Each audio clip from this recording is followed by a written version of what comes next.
Right, the time is 6:30. I call this meeting of the Public Works Committee to order. We will start. Do you mind doing roll call? Sure. Chair Lang, Present. Member Knorr, Here. Member Bechtel, Here. Member Reinhardt, Here. Alder Madden, Present. and Alder Myers. Present. Point of information, Tim, you need to turn on your camera for the ordinance to count your presence. Yeah. Thanks.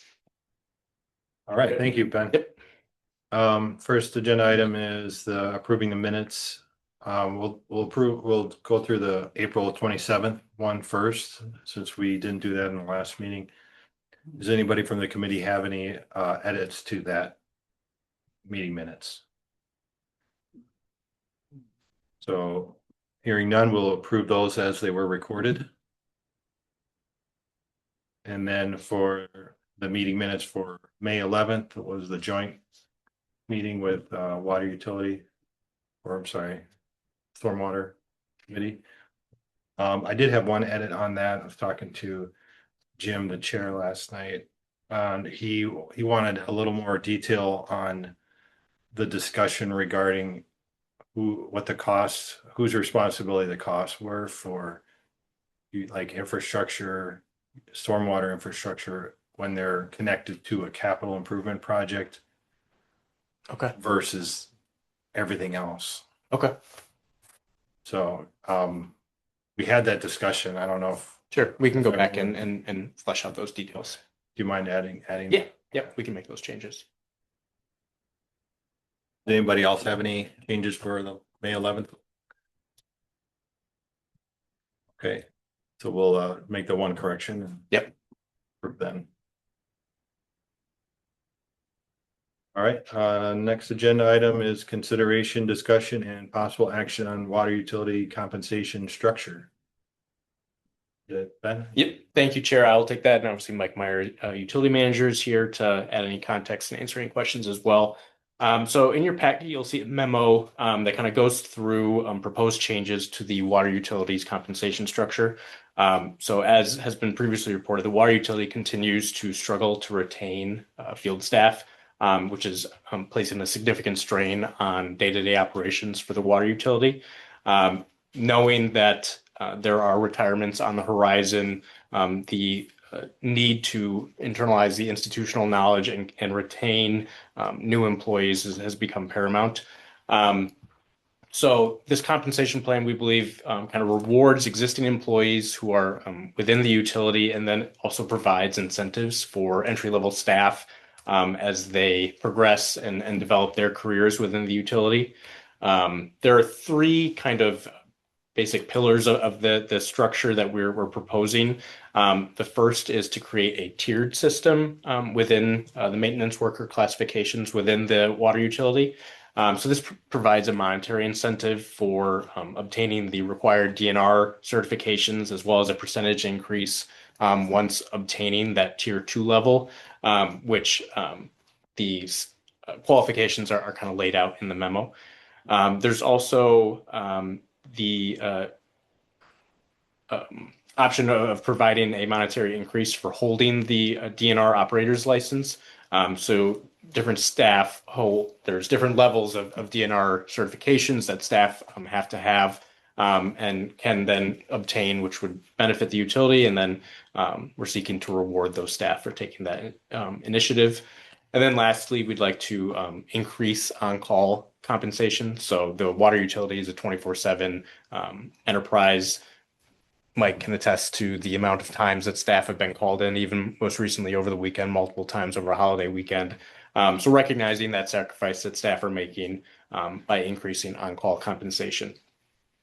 So in your packet, there are several options that we've kind of laid out within the memo. Options A through D. Staff aren't necessarily recommending one over the other, but wanted to provide the committee with different options to kind of see as they see fit. But happy to answer any questions. Next steps for this, if the committee views an option as being beneficial, we would take this to Finance, Personnel, and Common Council as well. So there likely would be a budget amendment associated with that. In the packet, there's also a breakout of by employee of what the impact of each option would be on their take-home pay. So that is shown there as well in the form of an annual increase. So that's what we have in front of us. But happy to answer any questions, or Mike is here as well. So I think Alder Myers might know this better, but we've done something like this in the past. And if I understand it right, it didn't actually go all the way through the approval process. Is that right? Correct. Yep. So we took this body acted in November on a proposal that went to finance. It was not approved there. So this would follow the similar, once approved, or if approved by this body, it would go to finance, and then it would go to Common Council for final approval. Somebody on here from in finance that can speak to why it didn't get approved in November, or? I'm on the committee now, but I was not in November. Okay. I've watched the meeting several times, and I think the biggest thing they were talking about, it negating the fact that there was a comparison, a wage comparison that was done, a study that was done, and they were worried about equity and fairness, changing something immediately after that study was done. That was one reason. I don't know, Charles, sorry, you had your hand up. Oh, no, I'm trying to, I want to keep the discussion going forward, since I think the reconstituted Finance and Personnel Committee understands the consequences of past inaction. What was the thought process? First, I agree that on-call pay should go up. What was the thought process beyond increasing it from 450 to 500, which is an 11% increase, as opposed to a different number? Do you want to say about the other part that was more recently realized instantly? In terms of the on-call pay? Yeah. So on-call pay within the city. So to back up, The Friday. oh, sure. Yep. And also, so on-call pay is provided to water utility staff and information technology staff. So those are the only two departments that receive on-call pay. Public Works doesn't, streets staff do not have on-call pay. Obviously they get called in, so they'll get overtime, but we do not have someone who is on call, so to speak. On-call, the rate has not been increased since 2012. So that was the last time that rate was adjusted. Mike can kind of speak to past practice of how utility handles on-call. Generally, when the utility sets up its on-call schedule, we set it up for the beginning of the year, so it carries throughout the year. That way, our employees, our guys, our people can set up, family vacations, time off, and we can have a well-rounded schedule that everybody's aware of. And if they need to trade positions or whatever, we obviously do not want to lock in the same employee with the same holidays year after year. That doesn't work very well. With this, we are seeing currently several more internal turnovers of employees that are moving on to other places, other things. What I had asked of you all graciously last year, and you acknowledged it and moved it forward. It was critical last year to take position. I'm trying not to blow this up in a means I'm trying to be as truthful as possible. And where we're at is within a year or two, or within a year and a couple months from last year till now, we are looking basically to have lost 5 employees in a field crew of 7.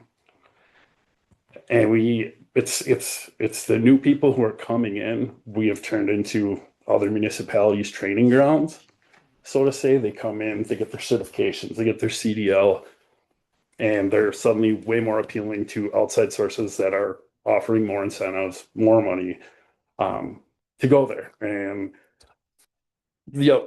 so coming around, when we were looking at the retention stuff, the on-call pay was something that hadn't been touched in over a dozen years.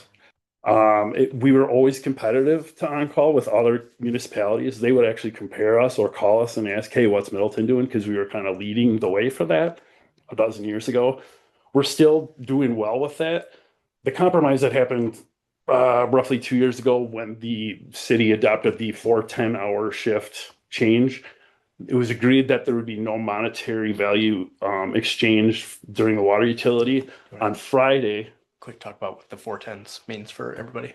So the 4 10-hour versus we were doing the 5 9s and a 4 on a Friday. A utility staff person has to come in and check the wells 24/7, 365 every morning of every day of the year. It has to be performed within a few hours of each other to keep regular reads and chemical balances and statures for the DNR. The Friday thing, we compromised once they adopted the 4 10-hour plan. Instead of compensating for the employee to come in and check those wells on Friday, our utility crewmen would leave early on Thursday at 2 o'clock to basically match the 2 hours that it takes for the Friday period of checking those wells. What I had proposed along with the on-call was that this should be covered just like the Saturday, Sunday, which is a compensatory time of 2 hours, 3 hours overtime for checking the wells Saturday and Sunday. So a utility crewman would receive 6 hours off in comp for the Saturday, Sunday checking wells. This would now instantly include the Friday, adding another 3 hours. As I asked Ben about that, it was looked closer into and decided that that could happen instantly. So that is basically, that was done right away. Sorry to get back to your original question. I apologize. I think so. Right. As Mike had mentioned, when looking at other communities in terms of our on-call rates, we were higher, but obviously felt we should still increase it considering it hadn't been raised since 2012. So that's why the 500 number was settled on. It's not necessarily something that it's an increase. Does it meet the needs for this commission? I'm not sure. So that's kind of where we're at. Okay, And yeah. where I was going with it was what was included with that already, Mhm. which is the extra 3 hours compensatory. Okay. Yeah, so the reason for my question was first to see if there was market analysis done. And second, because when I looked at the CPI number for that, $450 in 2012 dollars in 2026 has the buying power of around 661. So it's about a 47% inflation adjustment. Now, Mike, it sounds like rather than putting that into on-call, part of that was done with hours restructuring. So we're closer to that number based on how it all shakes out. The original number was more in a uniform number. I'm bumping up the on-call to say 550 to the $600 mark. Once I had asked about the compensatory thing, that was then bumped back to what it is stated as now, which is the 500. And is that number now competitive with neighboring municipalities for on-call? It is still in the competitive. It's not cutting edge or leading, but it's definitely like it's very fair, which is what I've always tried to maintain. Is I'm just looking to be fair and keep. We need to keep. The rest of this will help build the structure within our on-call people. This weekend, Ben mentioned, for instance, we had individuals in on every day basically this weekend. Several times over. Our on-call staffer yesterday takes on call on a Monday. He came in the morning, checked the wells, went home, got called in later in the morning for a sprinkler system that was tore through by SNL at the Stonefield recon project. Has about a 20-minute drive to get in, came in, assessed, dealt with it. Later in the afternoon, got called back in for another issue, which is a well issue, overheating temperatures and stuff like that right now with our crazy temps that have popped up.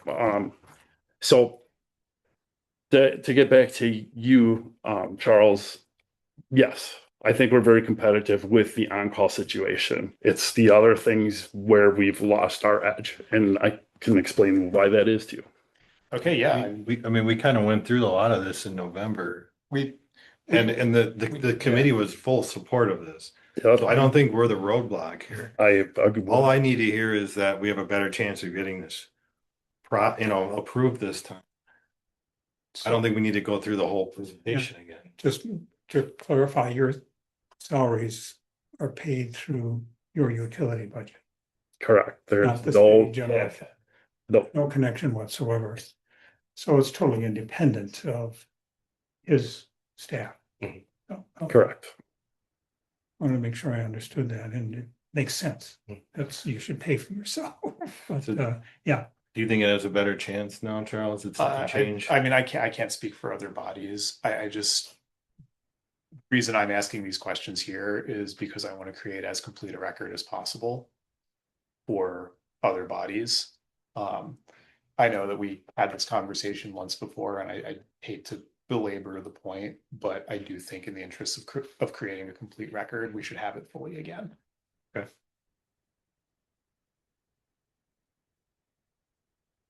Can I ask a question? Yes, absolutely. How much do the certifications and CDL licenses actually cost?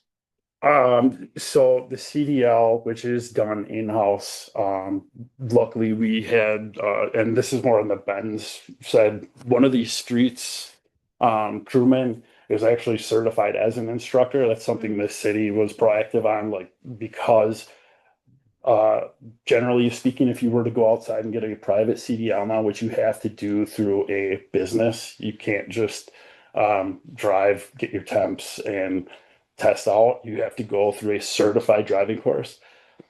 When we priced it out, it was about $5,000 a few years ago. When this first all started, and this was a federal thing that was changed in the language. As far as the water operator certification, it's that's about $1,000 for the course. Okay. Then you have testing components that cost about $100 for each rendition, and they can take that up to 3 times before they would have to retake the class.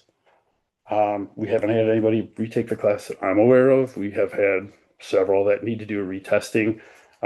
As the distribution, groundwater, zeolite, ironing are all their own subjects for additional endorsements, let's say, to the operator's license.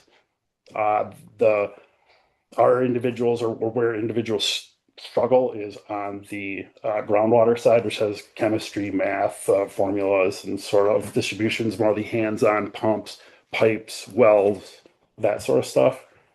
Iron removal is another endorsement to that. So you have to have the distribution and the groundwater to obtain the certification. Then after that, you can go for other endorsements, zeolite, the iron removal, and so on. And the city pays for those, correct? The city pays for all of the, then the endorsements again are like basically another $100 endorsement, another $100 endorsement. Now that does take, every 3 years we have to recertify. So that involves sending guys to courses, classes, to the tune of, we do keep an educational line for our employees so we can send them to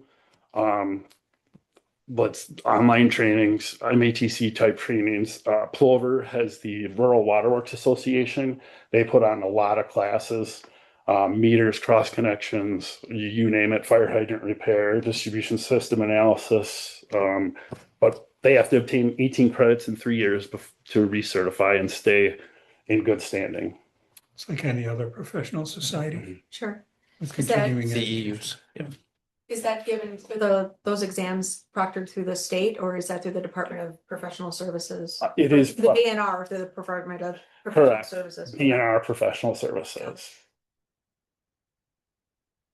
I know it's long-winded. No, that's exactly what I wanted. Thank you. And then, I'm sorry, one more. Do we feel now that these compensation rates in either one of in any one of these options, does this bring us more closely in line to what people are leaving us for? Yes, it does. I strongly feel that this time. After talking with Ben, I was able to receive, which I did not have for informational last year, which was a collection of state salaries amongst all water utility operators across the Wisconsin barrier that the WRWA, which is the Wisconsin Rural Water Association, did that get sent out? Probably not. No. No, I was gonna say. Okay. It wasn't part of Okay, it. so If you could forward that to me, Sure. I would appreciate that. yep, we could do that. And they did a statewide survey asking all utilities to send what, the ranges are for their employees, managers, foremen, assistant foremen, the whole range of everything. Considering that we are in Dane County, which is one of the second highest cost of living counties, I believe, in the entire state. That was a reason this has gone up a little higher. There were other considerations that were looked into that were not thought of before, but that was also because we didn't have the information we only had the information from the current study that the city had, which was Baker Tilly. Mhm. And Baker Tilly does great work. However, I do not believe an apples to apples analysis of the utility was properly done. Thank you. Alder Myers. Yeah, Mike, I think you sent me those figures. And I think the average on them, if I have the right one up, was $34.48 an hour Correct. for operators and laborers. Do you want to go there or? No, that's fine. Any other questions? Okay. Just looking at the four options, I mean, I think as the board of directors of the water utility, like, we trust your judgment. And I'm curious, of these four options, as the leader of this department and the person that's speaking most often with people in their exit interviews, people that are coming in, which of these four options do you wish to proceed with in order to create the longevity and the institutional stability that the water utility needs? With what the city and the utility has on its plate as far as growth and rehab reconstruction projects ahead of it, we need to be aggressive.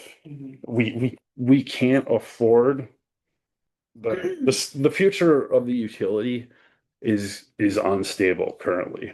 We know we're looking at retirements of just a couple people that have about a combined 60 years of knowledge. And of the 60 years of knowledge, if you retract me because I can't be in the field, probably towards the end of this year, we're looking at being down to a candidate with 14 years in the utility. Everybody that has been coming up from the bottom, just offshoots, it's an employee's market right now. So to not be competitive or leading, and I would say the way that is easiest to judge that in the utility is we are not receiving, when we do put out employee notices that we're hiring, we rarely ever receive an employee from another municipality. It's always, we're not getting trained individuals. We always end up having to do the training. It's probably been about 6 years, 7 years since we've had somebody that was certified come to us. Except for Lucas, who was here for a few months and has already left. Thank you. You're right. So do you have a preference on which option? I do. That's fine. Obviously, being the aggressive, it would be one of the latter ones. There's A, B, C, and D. I think C and D are both instrumental. I just want to shore up the utility. I'm not a greedy person. I've always come here under the understanding that I'm a very fair individual. We've run out of time. Even when I brought this up last year, to your point, I brought it up because it was an issue. I don't like to have to come back and keep telling you there's an issue, because eventually the issue is going to solve itself real quick. And I don't want to go, I really hope we don't get to that point. Did you get a chance to state your case to the finance committee? I did. I tried my best. Unfortunately, I was lacking some of the information that I did learn later on, especially with the WRWA study that had taken place. So that has definitely helped reinforce where we've come up with the numbers. And are you in agreement with Mike? Yeah, yeah. No, I think we worked with finance, we worked with HR, we put this together. I think this is a really good plan in terms of, right, shoring up or recognizing what our current staff are going through and are working on, but then also providing opportunities for the new staff and new employees to grow within the utility and to be compensated for that growth. Okay. I know, I can't guarantee anything to anyone, right? Does this help? 100% it does. I can guarantee that. I can tell you doing nothing is you're playing with fire. Retirements are likely to happen quicker as we cannot keep the guys who have been on call saving utility the last few years because of the turnover rate, again, are having to change their entire summer schedules to cover the guys who are now leaving us again. So, Ben? Bill has his hand up, but also I was just going to mention that I think we recognize that this is kind of a first step, and assuming an option is approved and moves forward, we would kind of continue to circle back within a year and kind of see where we're at in terms of retention and how can we tweak this to continue to make sure we're shoring up staff there. Bill? Yeah. Thank you. Hello. For anyone that doesn't know me, I'm Bill Burns, the city's finance director. I just wanted to echo what Ben had said. This plan was put together working with the Department, Public Works, as well as Administration, Finance, and Human Resources. We are all supportive of this proposal going forward. I obviously can't speak for the Finance Committee or the City Council, but staff is united in support of these options going forward. Okay, thank you. Alder Myers? Yeah, so first, thank you everybody for your work on this. I know it took a lot. I'm a little bit torn on these options. Because I actually do like the grade structure that that we have in one of the plans, because it's it's something that incentivizes staying with the city long term. It builds remaining with the city over time. I think those are both important things to have. I don't think the problem that I have with it is that I don't think that we really have that time right now. So I'd be inclined to make a motion to recommend option D, because I think that's the option that gives us the most immediate impact for retaining the staff who we've hired and who we will soon be hiring. And then we can hopefully, as part of a future budgetary process with finance and personnel, figure out a way to work in longevity pay grades over time. But I do think that it's important for us to triage this now so that we can take a scalpel to it later. I agree with Meyer. Tim, you have your hand up? Yeah, so about 6, 7 months ago, we discussed this. Just curious, any other of the monetary compensations, one thing, but we discussed other activities that could be done in the background to help retention, stay interviews, one-on-ones, career path communication, those types of things. Have any of those initiatives taken place? we have talked about them. But when we can only keep employees for months on end, we can't get very far. Tim, within the last year and a half, we've had 4 employees leave out of 7. And it's not the employees that have been here for the longer duration. But the thing that we keep getting, which is a compliment to Mark and Brad and Mike, as well as Todd and a couple other guys that are remaining, is that they like to be here. They like coming here. The problem is we're not keeping their eyes to the salaries that are at hand, because they hear from so and so that one of our guys got $5.86 to transfer, $5.86 an hour to transfer to a neighboring utility. That speaks volumes to where other utilities are at. I compare the utility is basically in the same volatility market that the police department has been in for roughly the last 10 years, where the pool of applicants, the pool of employees gets smaller, more people are retiring and leaving the field, and there's not hardly anybody bringing it up from the bottom. And if they are, they get their training, they get a few certifications, they're suddenly more appealing to outside sources, and they jump on it and move on. That's kind of where we're at, is basically the same thing the police department has been fighting the last 5 to 10 years, if you will. Yeah, and I hear that. I deal with this all the time. We've got welders and fitters that go down the street for $2 an hour more, all the time. And the thing is, what we really understood was the cost upstream. Do you want to hit it there, or do you want to pay the cost downstream over and over again? And I think you're right on, especially with a labor market hitting the monetary compensation is going to probably be your biggest bang for your buck. So,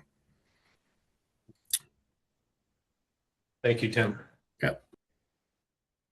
Don? Can we call the question? He was going to submit a motion. And I'd be more than happy to second it. Okay, I'll make the motion to recommend option D to Finance and Personnel Committee with a request to, in a later budget year, figure out a rating for employee longevity at the utility. I'll second. Just a point of clarification. Are you saying longevity or the tier classification structure? Yeah, sorry, Okay. the tiered classification structure, excuse me. Yeah, I'll second the corrected motion. All right. We have a motion and a second.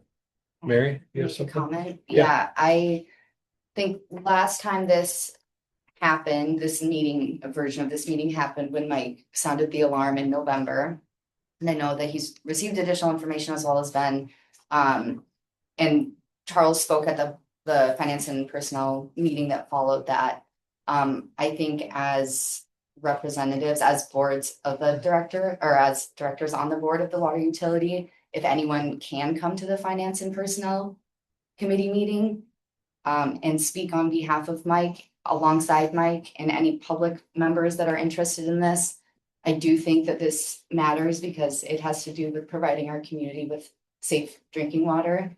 And these are difficult positions that his crew has been put in, and he's been shouldering a lot of it. And I think that we're seeing additional flags and requests for help, and it's been really reassuring to see Bill Burns here speaking on behalf of the finance and the city, as well as Ben here. But I really think that we should say this to the Finance and Personnel Committee meeting as well, because we have a new alderperson on that committee meeting that was not here for all of this in November. We have 2 actually. 2. Okay, well, there you go. Yeah. So that was Very my good comment. point. Yeah, thank you. All right, anything else before we move to a vote? All right, all those in favor of passing the motion that Charles made, please say aye. Aye. Aye. Any I, opposed? Thanks, Tim. Motion carries.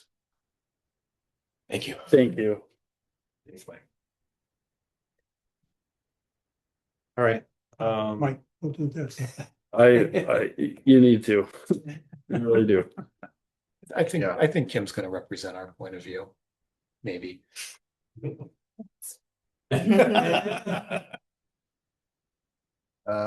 Before we jump to the next item, I should have mentioned this when we started. Anyone online or in the room, when we get to an agenda item that you'd like to discuss, just raise your hand. If I don't see it, just yell out. All right, next agenda item is number 2, discussion of the draft active transportation plan.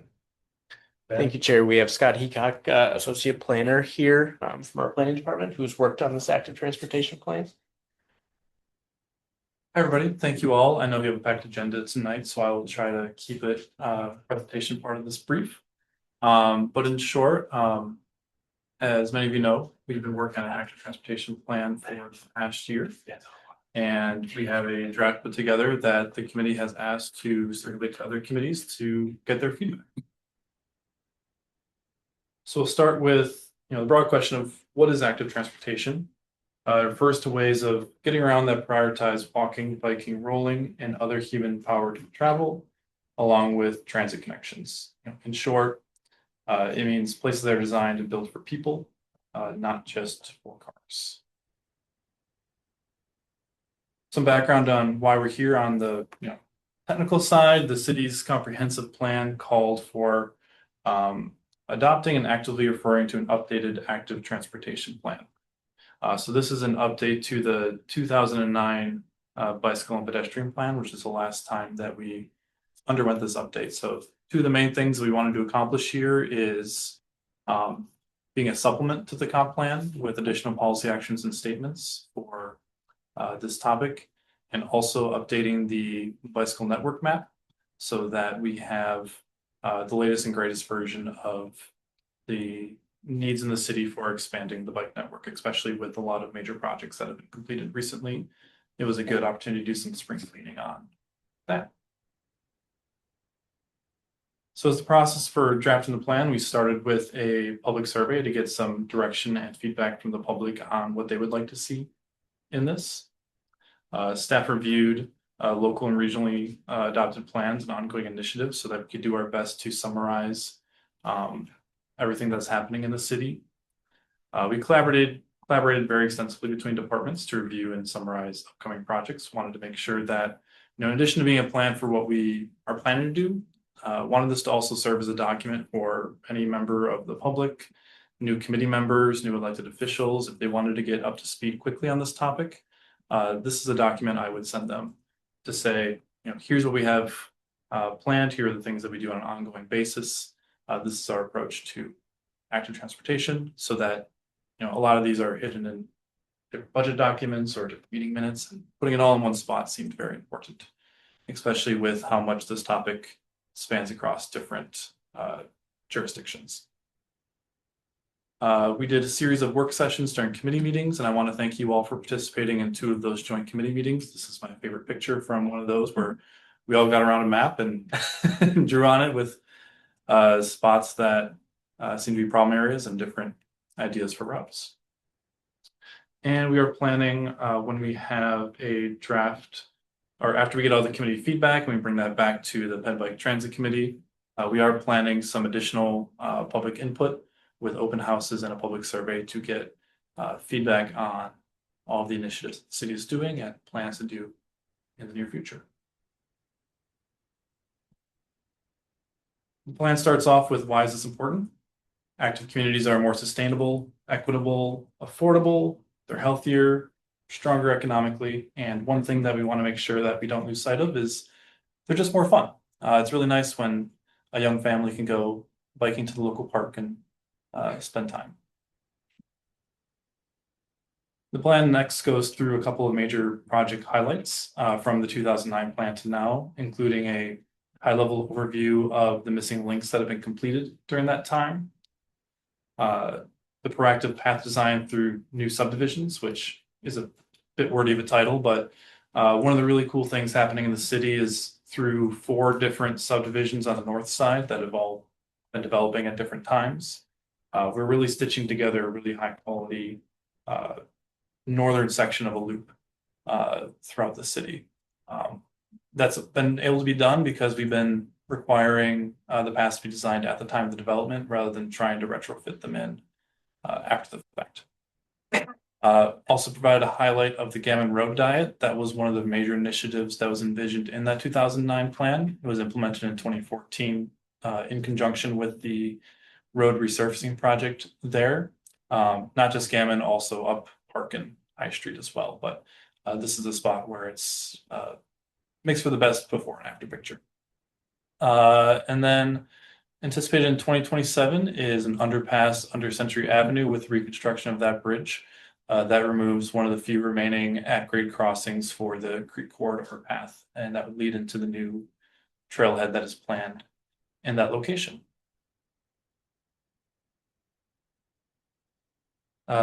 This is something that we reviewed at the February joint meeting with you, so I won't belabor the point too much, but organized the active transportation plan under a set of 5 major goals. Goal number 1, design useful routes, build safe routes, maintain comfortable routes, create interesting routes, and promoting active transportation. I think all of these goals and strategies are pretty self-explanatory and things that I would hope are pretty broadly supported. One of the great parts of the process that we went through, I think, in hindsight, looking back at it, is we can take these pretty broad and agreeable goals and strategies and compare it to what we're actually doing. And so on each page of the plan, we have a 1-pager talking about what it is, why it's important, and how to implement it. And so the format of the plan does a really good job of showing, how are we actually doing on these things. And so anybody that wants to learn more can understand the specific action items that are taken. Some of them on the more ongoing basis, like our sidewalk maintenance program, that it's just very well run and organized, and the best programs are the ones that are the most boring. Yeah,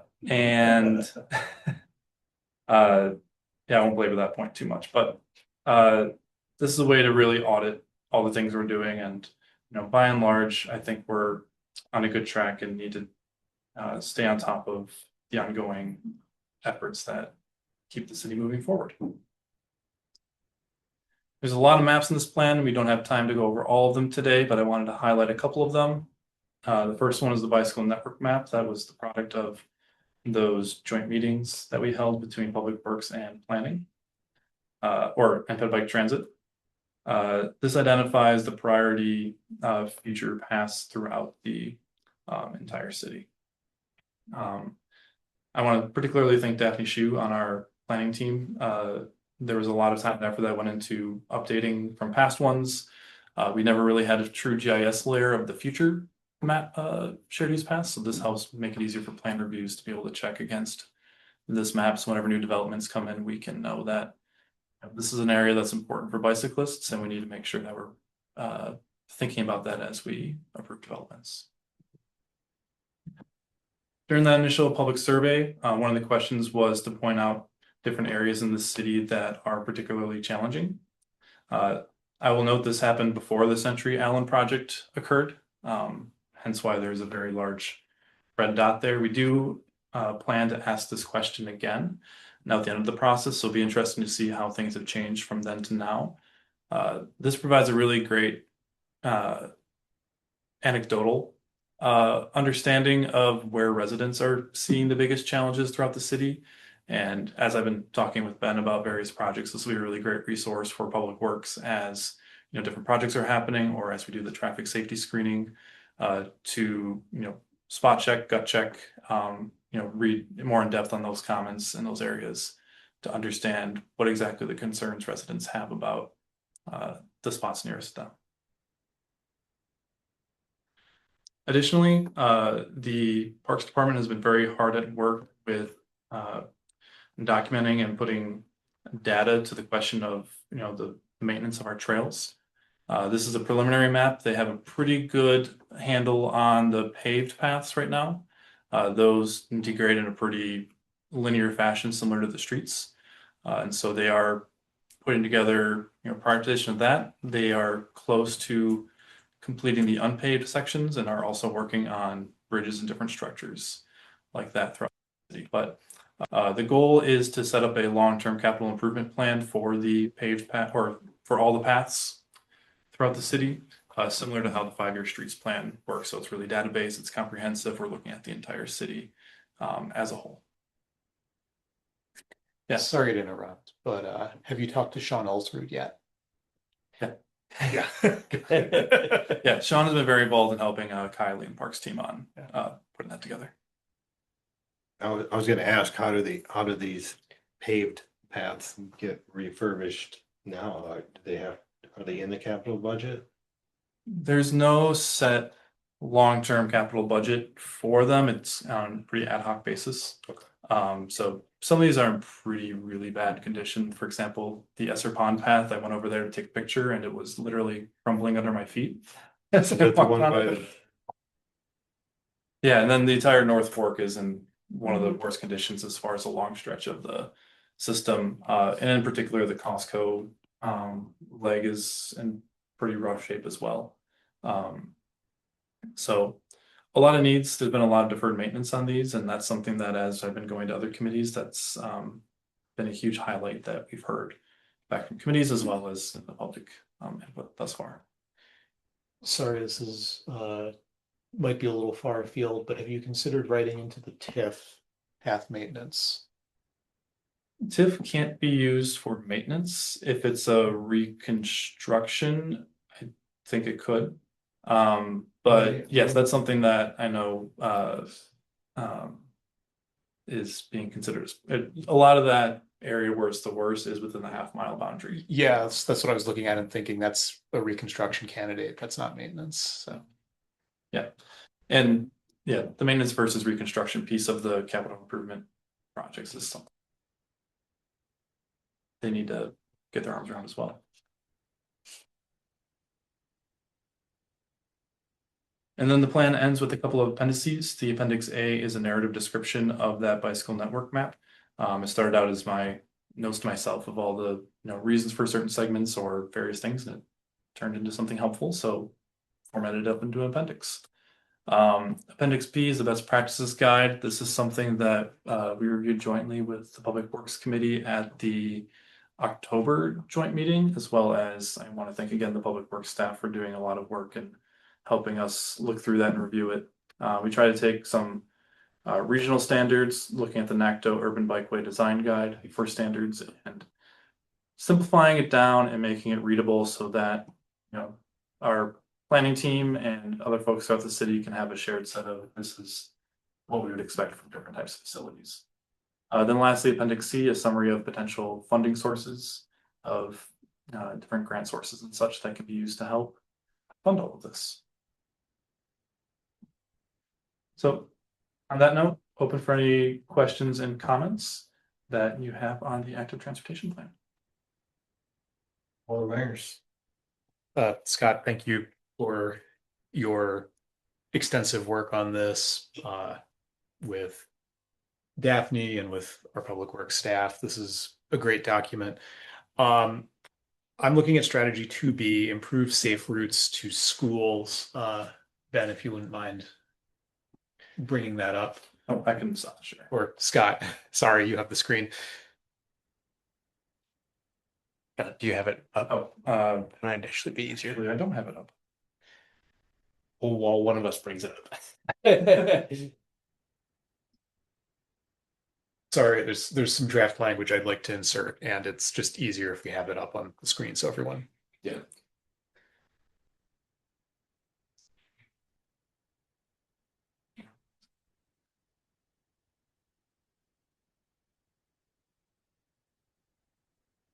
So it's strategy 2B, improve safe routes to school. I believe it's slide 22. Thank you.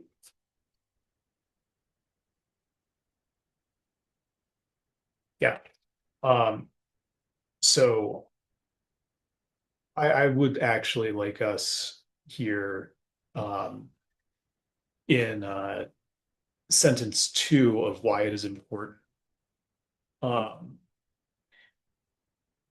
to include an explicit mention of protected bike lanes, as well as in the second paragraph under there, sentence 3, I'd also like to include an explicit mention of protected bike lanes. I know they're in the appendix and everything else, but in terms of making the argument for why a road is suitable for a protected bike lane, usually WISDOT either wants WISDOT, in order to fit within their guidelines, wants some sort of reason, either high traffic volume or something similar. And I just want us to be able to say, when if we choose to do protected bike lanes on any of the designated bicycle corridors to or from school, that we're able to say, yeah, we have a uniquely vulnerable population of road user that uses this bike lane. We think that there is some added social utility in making sure that they are physically separated from cars when they are biking to school. Yeah, I think that's a great addition. And it's off the top of my head also thinking one of our open houses we're planning to do at one of the schools. And so just to more immediately get to the question of that, I think we can also ask that question at those open houses to start getting some feedback from citizens. Yeah, that would be great. Thank you. So it talks about the B-cycle implementation. I thought that TAP grant was happening before 2029. Is that installation not actually happening until then? I believe that was, we were awarded the grant, but Mhm. that was the year that the grant fund was. put forward. Okay, I just didn't read that part. Thank Yeah. you.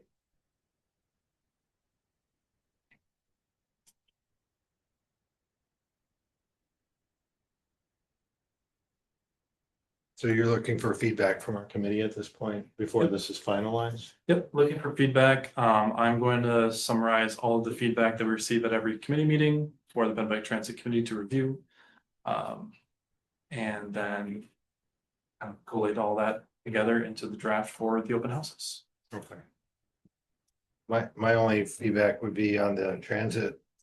You mentioned implementing future bus routes along Pheasant Branch Road, Parmenter, the northern development area. Mhm.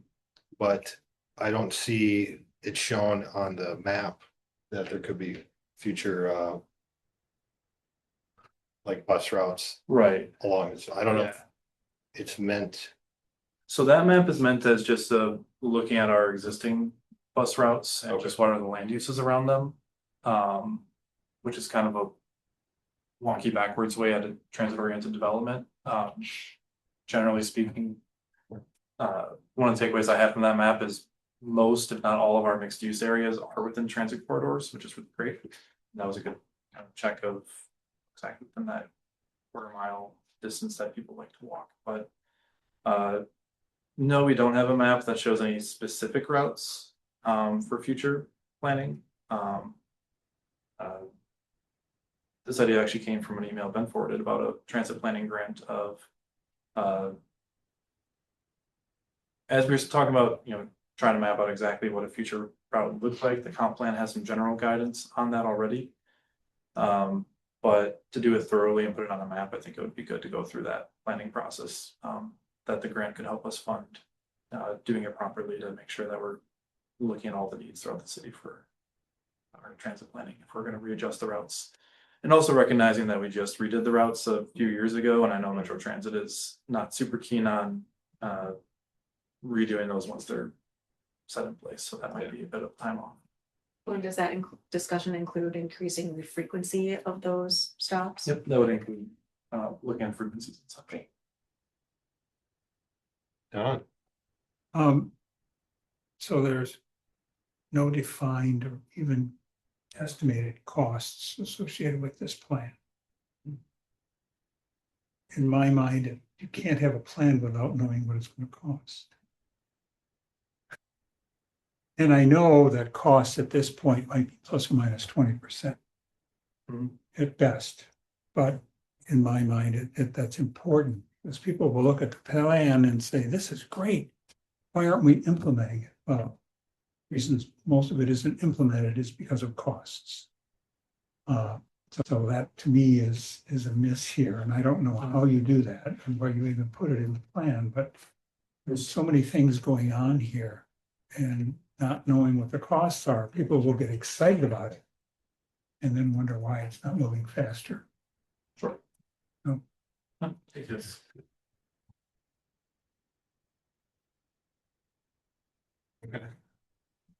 Any other comments or feedback from the committee? I don't think we have a motion. Alder Myers? Sorry, I'm just gonna go back for a second bite on the apple. So this is, I mean, I generally agree with Don's point, but that point notwithstanding, this is a very solid document, Scott and Daphne and Public Works team. I'm wondering if it might be worth considering potentially under strategy 1A, implement complete streets policy, to include some mention of moving toward a Vision Zero framework. Okay, yep. I think that'd be a good spot for it. That was also feedback that we got at Plan Commission, but under strategy. Is it 2C? The comp plan has a large strategy related to Vision Zero, and the traffic safety screening study, while not necessarily branded as a Vision Zero item, gets a story cycle. But yeah, I think 1A would also be a good spot to mention that. Yeah, I'm not attached to whether it appears in either or both, just so long as it appears in there, since we're taking a lot of those actions anyway. And thank you, Ben, for your work at the staff level. Matt. All in all, it is an excellent. Yeah, it'd be nice to have something to point to when we're like reviewing our conceptual plans for streets and improvements. Yeah. To say this is why we're asking for things. Yeah. Pedestrian safety. And selfishly, as a new staffer, this is exactly the type of document I wish I had. The job. This topic touches so many different areas, and keeping track of it all is just a task in of itself. And so They didn't hopefully show you the plan before you took the job. I showed up, and on day 3, Mark decided to retire. So. At least he was here for day 3. Yeah. Gonna get that. I see a hand up on. Yeah, Tim, do you have a question or comment? Yeah, just curious. Some of the data that came from the study, I was just wondering where that came from and possible free sources, like Strava, Ride with GPS, Map My Ride. A lot of people record that on their own, and I think you might be able to gain access to heat maps. So just a thought. Awesome. Thank you. We'll take a look into that. Thank you for the presentation. Yeah, thank you. Thank you. Yeah, well done. Yeah.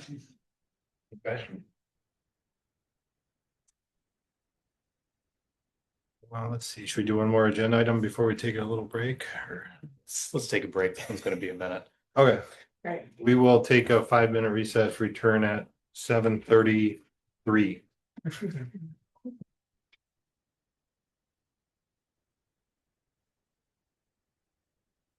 I had farmers group that he watched this. Just hot. Next time you're there, Chuck. Was it a difference? So did they have did the Afghani? Come back. Yes. Okay. And there's a. So I had that last time. Right. It was funny. Okay. I would go against. Yeah, yeah. I got one of each of the. Oh. Technically, Yeah. I'm assuming it's fine, but I think it is, Yeah. because all the site plans got approved This week. way back when This week I didn't. both roads or both projects were approved at the same time. okay.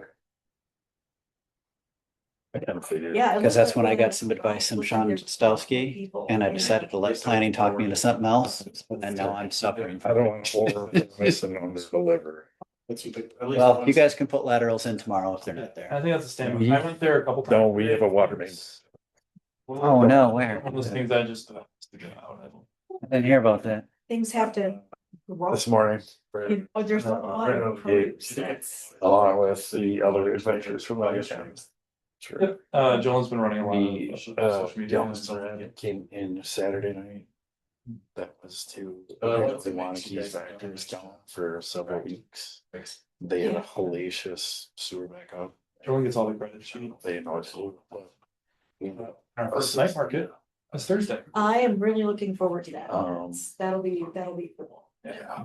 Todd's Although, day yesterday, that's for that. one thing her and I were chatting about today is maybe next year we finish up our long. Oh, that was him? And then we start the summer. Yeah, I think he lives. It's for her operation. Lives over in Verona. Remember? One Saturday, farmers market Tuesday. You guys are related? Memorial Day. I think I've asked you this before. Are you related? We are, but we've never met. I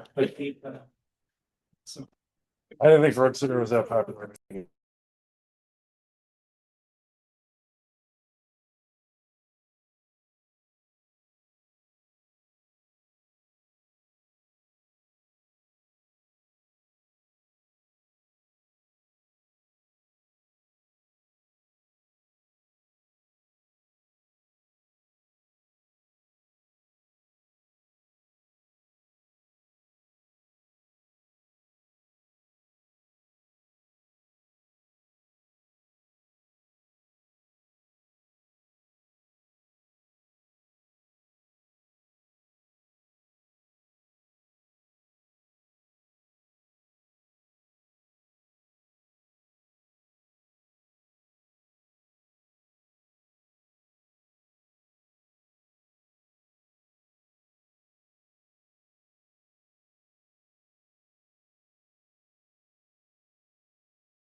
Losing staff. Ready? Right? All right. I'm 7:33. We'll get started again. Our next agenda item. Kirsten, did you have something? We're in between agenda items right now. Yeah, it will be on 3.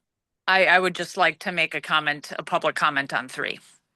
All right, I'll give you the floor once we get to that point. Thanks. So item 3 is referral of Pheasant Branch Road complete street concept. Who's presenting on this one?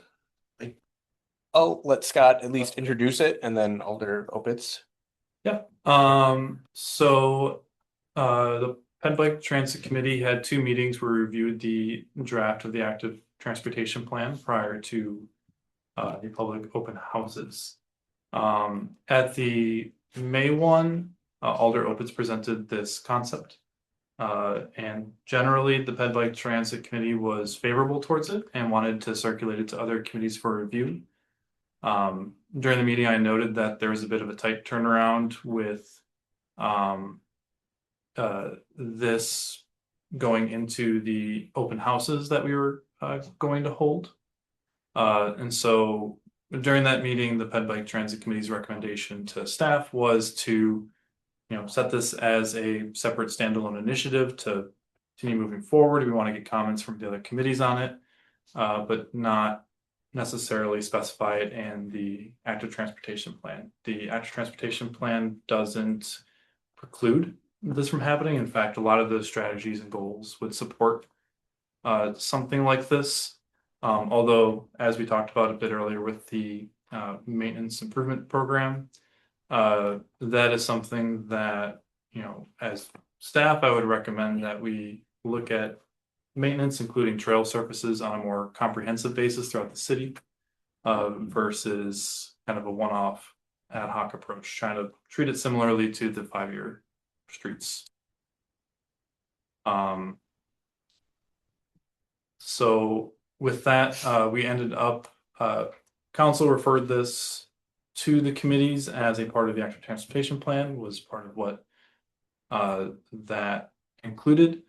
So we delayed the open houses so that we can have a chance to hear back from committees on this specific topic and incorporate that feedback. This has been an issue that has been noted for quite some time as being particularly contentious. I know the Friends of Pheasant Branch in particular are not in support of any pavement north of Century Avenue, and the 2009 plan talked pretty extensively about this topic and ultimately recommended that we don't pave any paths north of Century Avenue.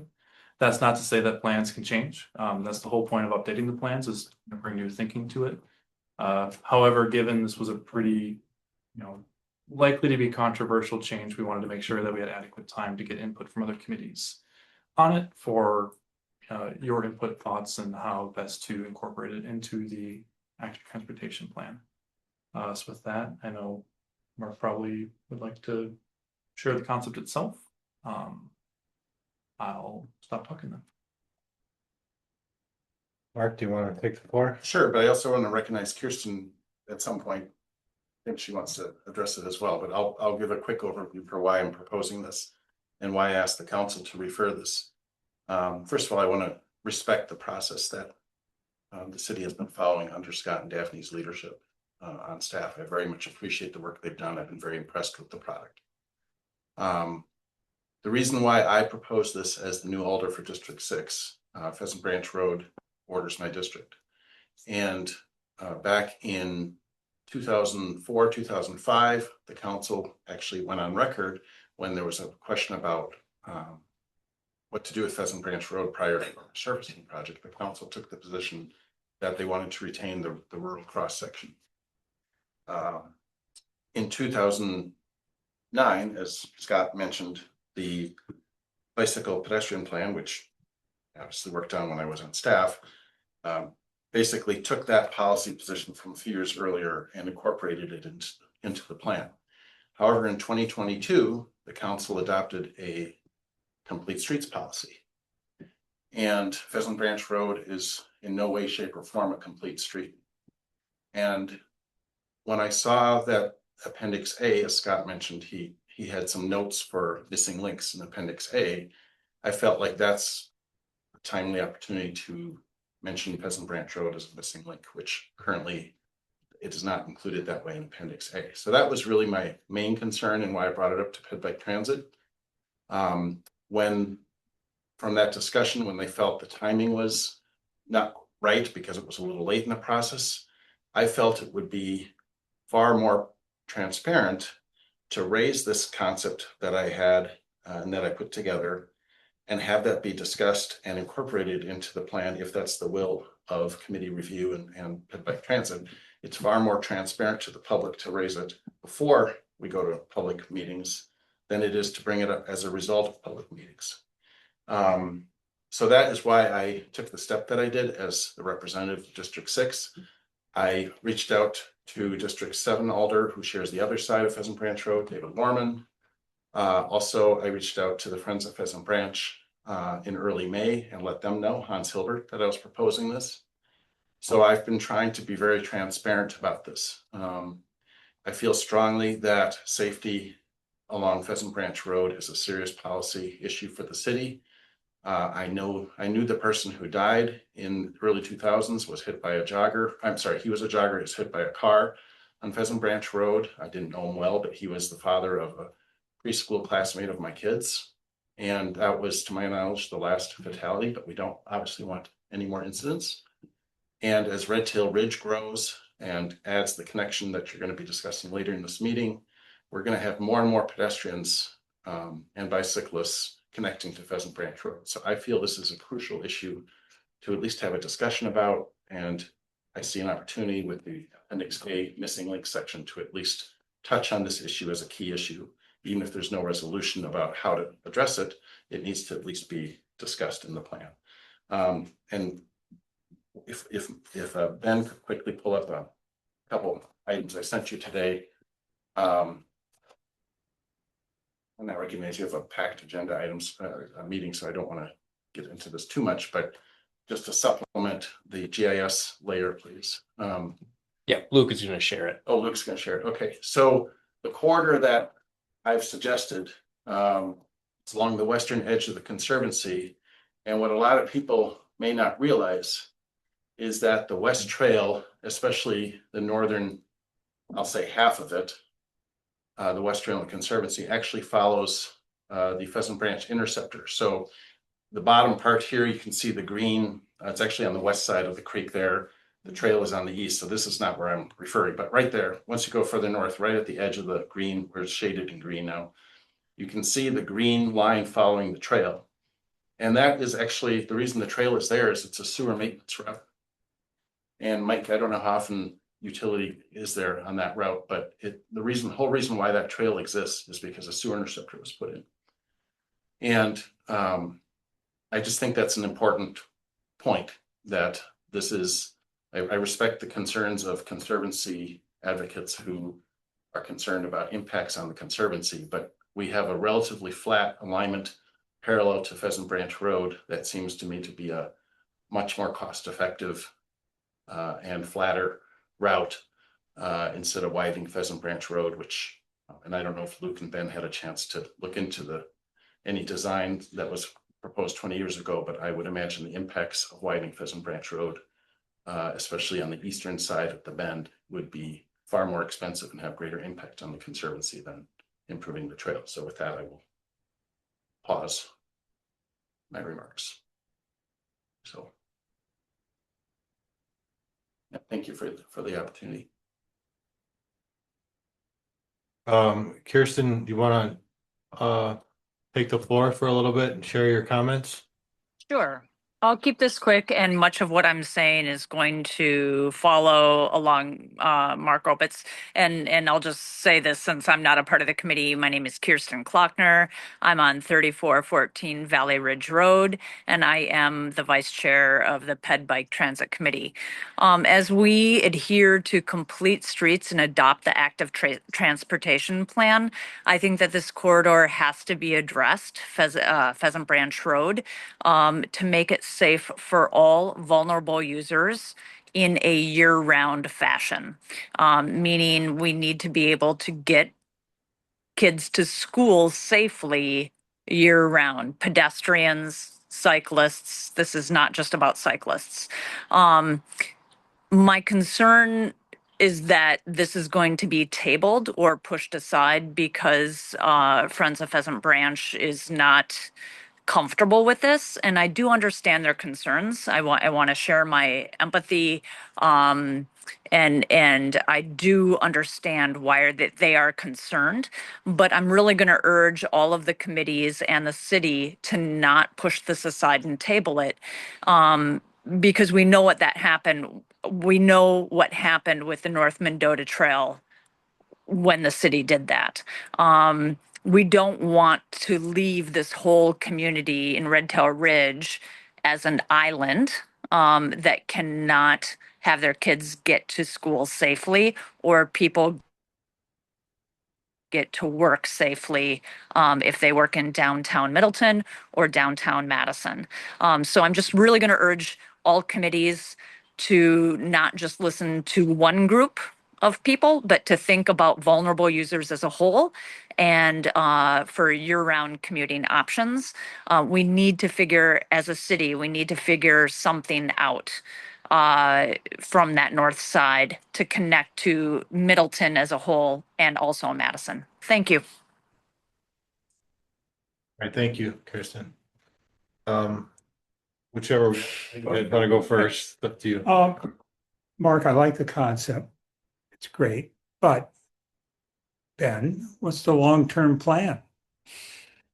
Pheasant Branch, and if there isn't one in 10 years, when we do have one, will it make this alternate bike path sort of obsolete? It won't make it obsolete. People will still use it. They'll love to go through the conservancy. I understand that. But if it's, quote, as Kirsten said, a commuter route to get to school route, first of all, I think anyone that lives on the north end to get to school are going to take High Road, which does have the bike path for both elementary, middle, and high school. But you know, to me, it's more. It's a pleasant ride. It's a pleasant walk, and I go along with that in full.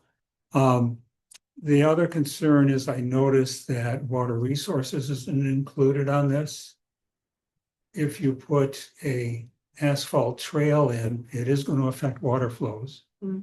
They should have their say.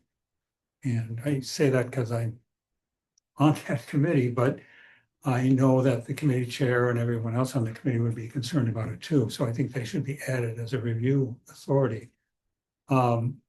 So yeah, and I did read the that fact that the Friends of Conservancy don't like paving either. Let me ask Mark, why does it have to be paved? People ride on those trails all the time in their bikes. Is that fan for first one? Yeah, go ahead. So an unpaved surface is not very compatible with wheelchairs and some people who have limited mobility needs, for starters. After heavy rain and certainly during the freeze thaw cycle, the path along Pheasant Branch Road is unusable. In fact, the photo that I included in the bottom left of what was in your packet, that shows someone walking along Pheasant Branch Road because the path alongside it is muck, for lack of a better word. Yeah, yeah. And that path surface there and also in other parts is prone to washout because it's not paved. It actually requires more maintenance on a more frequent basis than a paved surface does. And my last observation is that we have paved paths, not just in the Madison area on the south side, the Capital City path trail that goes through a conservancy area, but in other communities too, where the asphalt is used. I think the issue is one of user conflicts and education. Ideally more education than enforcement, but if necessary, enforcement. And I'm also suggesting that maybe we can, if we were to pave a route in the conservancy, that there be a gravel shoulder for people, or maybe even a separate alignment with the gravel or crushed limestone option for people who prefer the more passive pedestrian only route. So I recognize that there's a cost and that there's different constituencies of the conservancy that have different opinions on this. Runners prefer gravel over asphalt, for example. I think there's a way to address those concerns, but widening Pheasant Branch Road to add sidewalk or a path or bike lanes, I think is not something the city has an appetite for. And so I just would like it to be revisited since it was a policy decision from 20 years ago. I think at least the active transportation plan should at least call out the Pheasant Branch Road corridor in the missing link section and address that there's a serious need that's not being met by our complete streets policy. Okay, thank you. Charles? Yeah, so Don, your point is partially my fault because I seconded Mark's motion in council to refer this to committees. So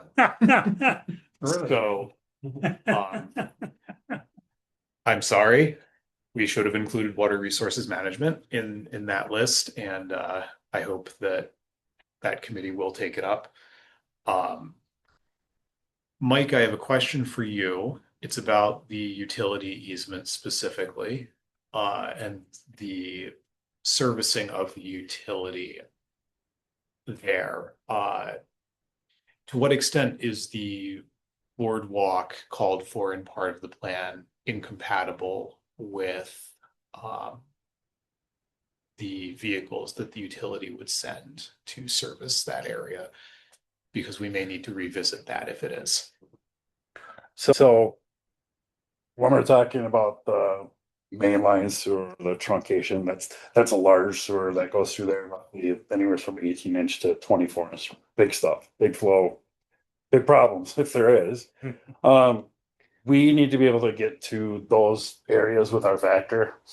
Vector truck is a large CDL driven vehicle. You see it around town. It's got a large tank on the back, a snorkel in the front, as well as our jetting sewer hose that hangs on the front end. I couldn't tell you the poundage off. The largest. It is probably when you size wise, it's probably the biggest truck of streets, parks, etc. It's long, it's big, kind of like a ladder truck on a fire department.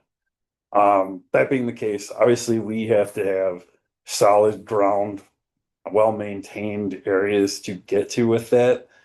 With new development and new areas constantly being built up, it is always the utilities foreseeing looking at access to these to make sure we can get to all these places yet. For the utility, if it's paved, if it's gravel, if it's screenings, that's not for us. It doesn't matter as long as we have a solid, well-maintained path of travel.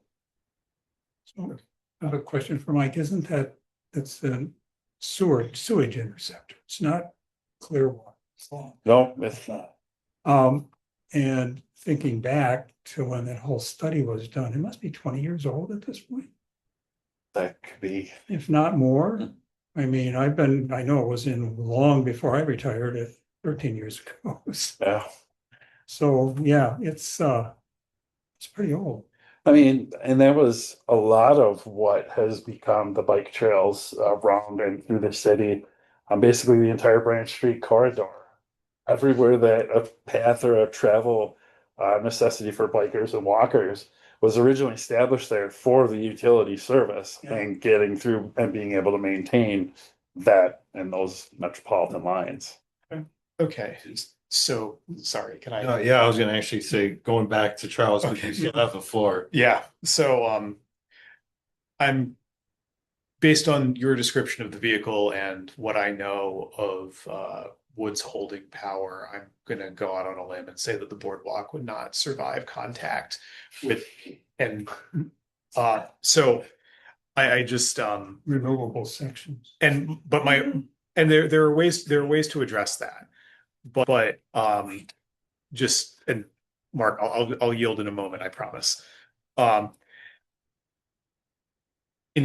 the reason I seconded your motion is because this road is, and I said this in council for those of you who weren't watching, but this road is one of the handful in this city that has kept me up at night during my time on the Public Works Committee, just because I feel that it's actively unsafe for pedestrians in a lot of use cases, and it's actively unsafe for cyclists in a lot of use cases. And this plan addresses that.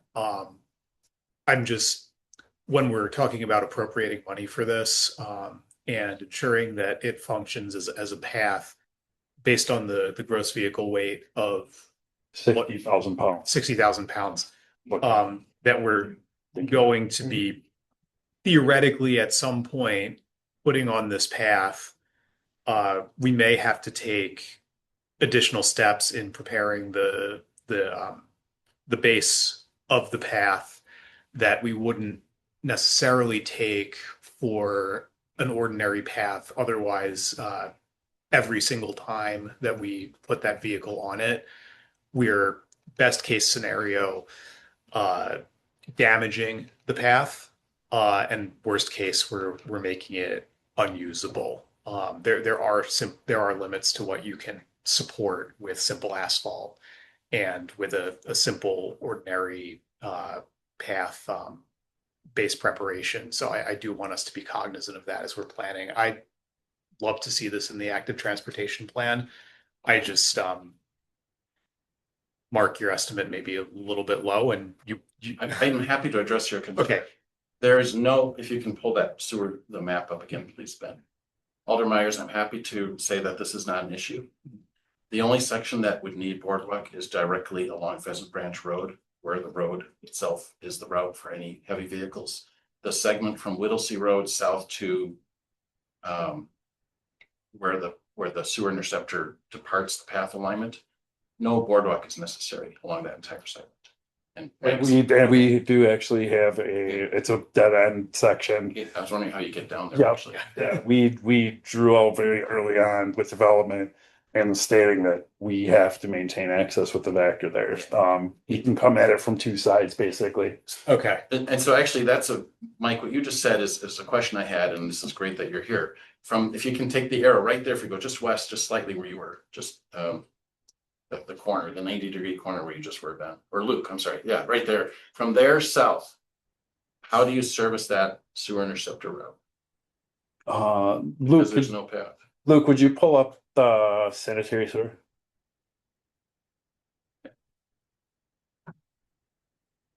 Yeah, so there's no way for your equipment to get in there now under current path circumstances. You'd have to go cross country basically. Right? We Luke, a second. We could switch. Can you zoom in a little more, Luke, please? Yeah, where are you trying to look at? Mark, it's more to the north yet, correct? So the path to the north, that none of that segment from that 90-degree bend from there, none of that to Pheasant Branch Road to the north would need boardwalk. That's all high and dry. So I think Alder Myers, your concern, I appreciate your concern, but the boardwalk segment that I mentioned in passing in my concept is only limited to the part along Pheasant Branch Road directly next to it. Okay, yeah, and that's a fair point. For the rest of it, though, we would need to do different substrate preparation. All right, let's go around if anybody else, other people can get a chance to comment on our committee. Mary, do you have something? Yeah, I mean, I read the emails from Kylie and Hans, and I think people that are representing Friends of Pheasant Branch or other conservancy groups are just constantly being asked to cede ground on on the green space forever and always. That just feels like how it goes with development. If we want to say it's for commuter purposes and pedestrians, that's one way. It sounds like there's a different angle being presented. If we want to make it feasible for maintenance of the water utility, which I understand, but I think we just need to be more upfront about this with the conservancy groups, because they just came out with a huge comprehensive plan, and bringing this after the fact feels a little hard to swallow if they've expressed concern about it. And that's my comment. Like you're saying, it's Like, we're coming after what their recommendations were and possibly changing. it just, yeah, like, Their plan, their long-term plan.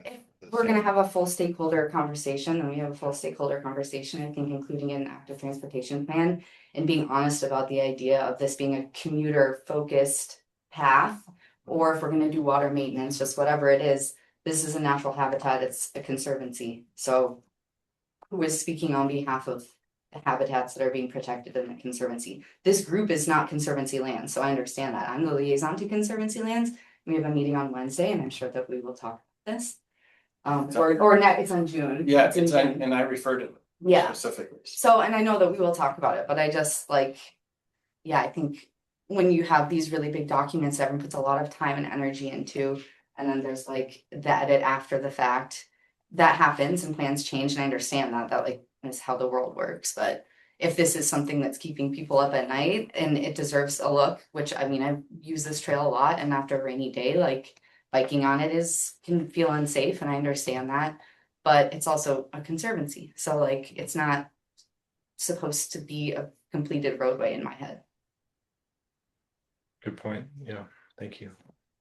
Kim, do you have any comments? Yeah, I I think that if we're going to have a complete streets policy, that it's a complete streets policy, and whether that street butts up against a conservancy or not, that it's our responsibility as a city to maintain separation between pedestrians and bicyclists and cars. And that's always been my trouble with Pheasant Branch Road, right? Is that even if you go to enjoy the conservancy and park your car along the roadway, it's not really safe to get to the trail. If you have to cross Pheasant Branch Road, I want to maintain the conservancy, like absolutely.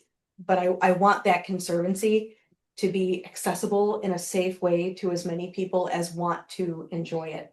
Because I feel very strongly that if we have a conservancy land, that land should be taken advantage of and enjoyed by as many people as wish to do so, and as safely as possible. I think it doesn't come up necessarily in conservancy lands or with the Friends of Pheasant Branch because pedestrian safety isn't their primary focus. Their primary focus is conservancy lands. And so I absolutely agree with you. There needs to be a real conversation between, those two, not necessarily competing viewpoints, but we need to get together and figure out, okay, if this is something we need to do, how do we make that happen that makes everybody nobody's going to be 100% satisfied with anything that we do. But let's make a compromise in which showing me some of us are moderately unhappy. Because I think pedestrians still win out of that discussion. Okay. So I share a similar feeling as Mary and Kim said. I just want to point out, like on page 85 of our agenda packet, Scott's letter says the Parks and Rec staff are working on a capital improvement plan, including paved, non-paved paths. They're going to try to do a ADA accessibility study, and recommendations from that study will inform the capital improvement plan. So I don't see why this proposal has to be separated out from all the other work on the paths that are supposedly coming to us from Parks and Rec.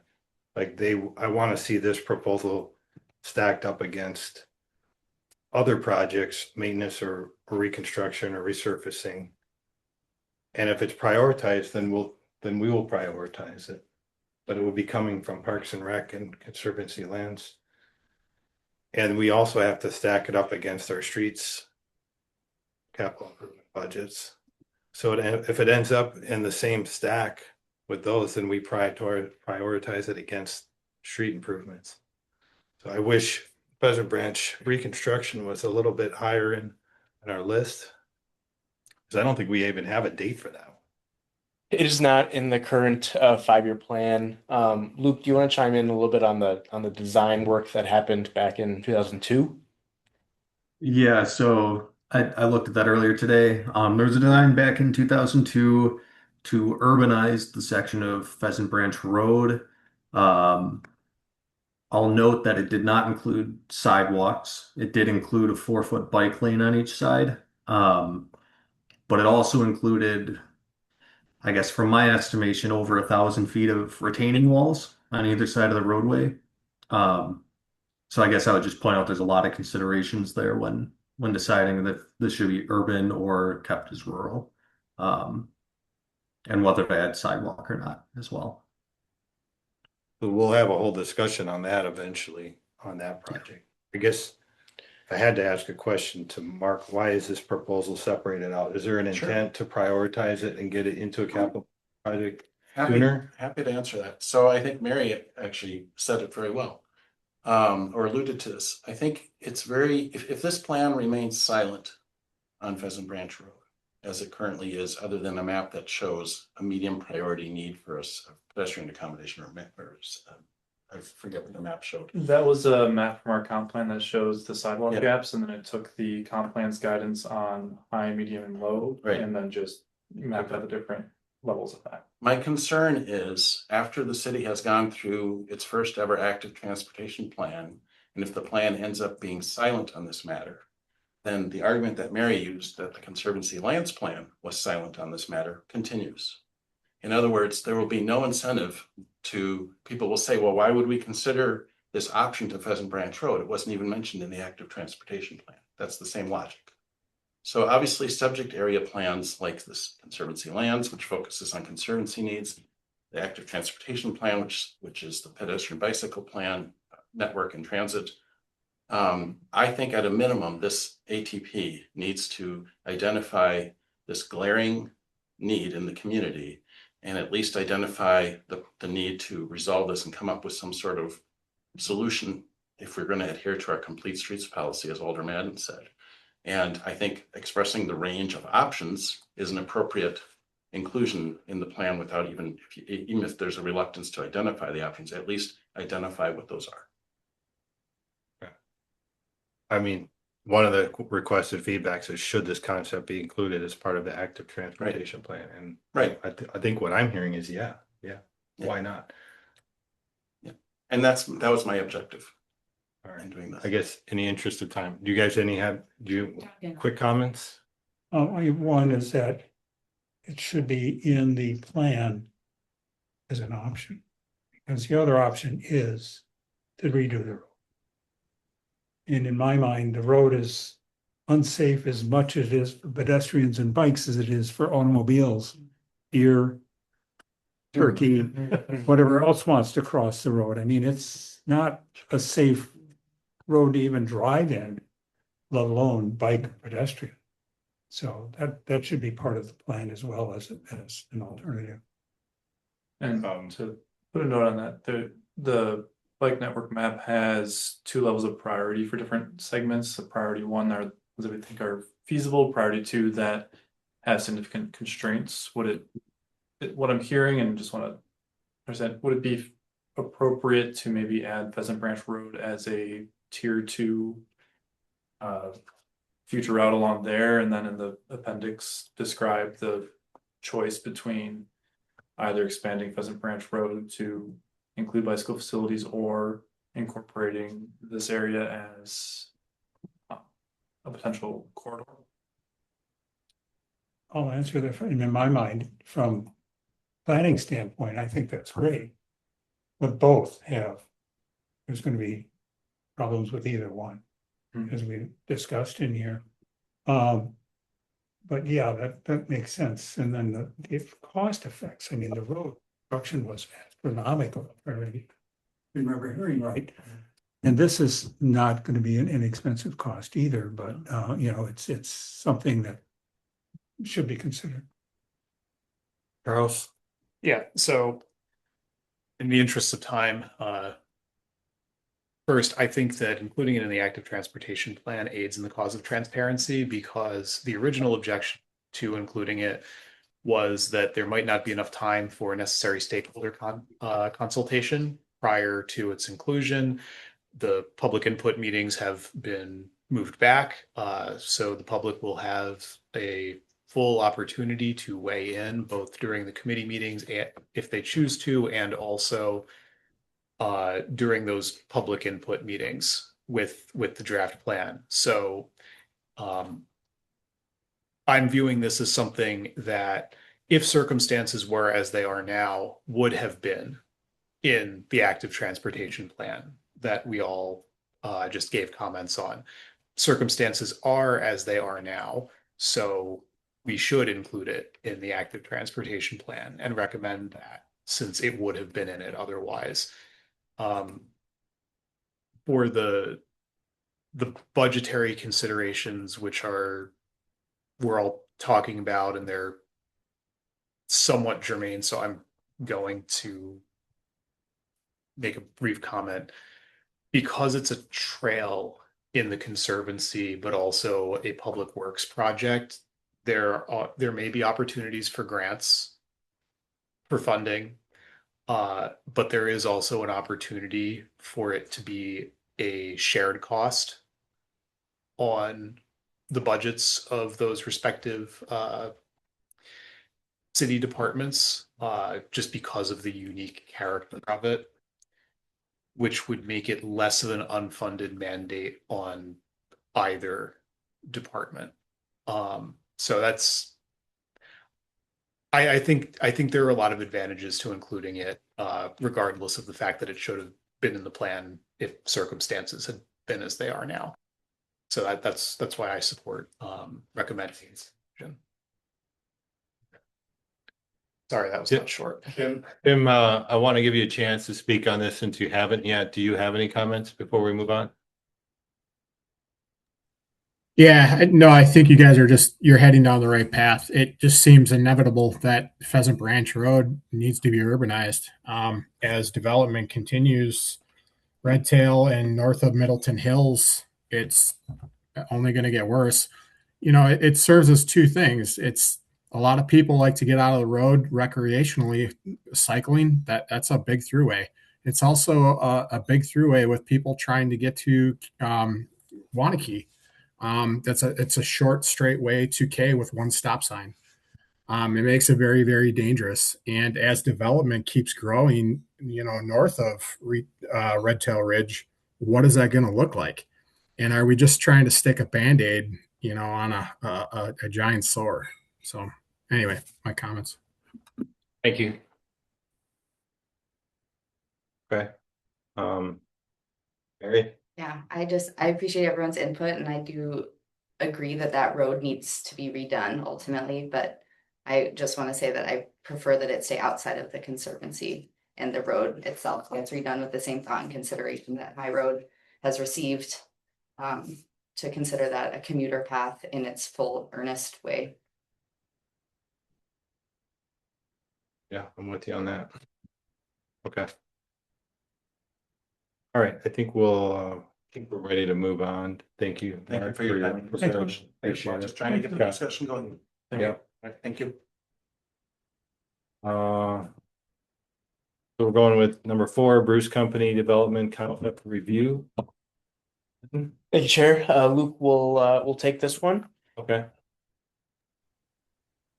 Yeah, so in general, I'll just share my screen here as well. The Bruce Company and T-Wall Enterprises, they've asked just for a concept review on their phasing for the Bruce Company redevelopment site. So what I have up right now is just their phasing map that they provided.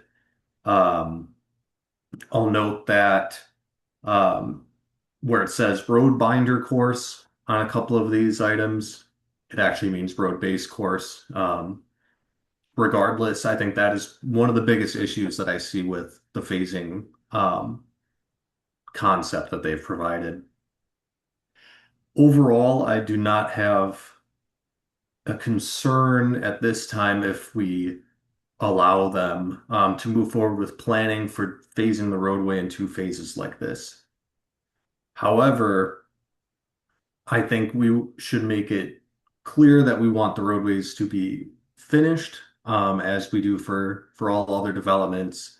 I believe in my memo, I pointed out that in our typical developer agreement, all street pavements, the upper asphalt layer of street pavement must be completed within 90 days or 60 days of substantial completion, or by November 1st. So typically that means they'll do it within 60 days or it will happen in spring. Currently, let's see if I have the letter, I think had the schedule on here. Currently, the Bruce Company Development is proposing leaving surface paving for at least a year or 2 for each phase. And I don't think that is something the city would be willing to accept. Other than that, my only other concerns would be with looping utilities. So it might be necessary to loop the water main up and connect to Donna Drive or connect through their driveway. Those options really haven't been explored at this point since it's just a concept. So at this point, I think the developer is just trying to gauge if the Public Works Committee would be amenable to some sort of phasing plan and what we would expect that to look like. Okay.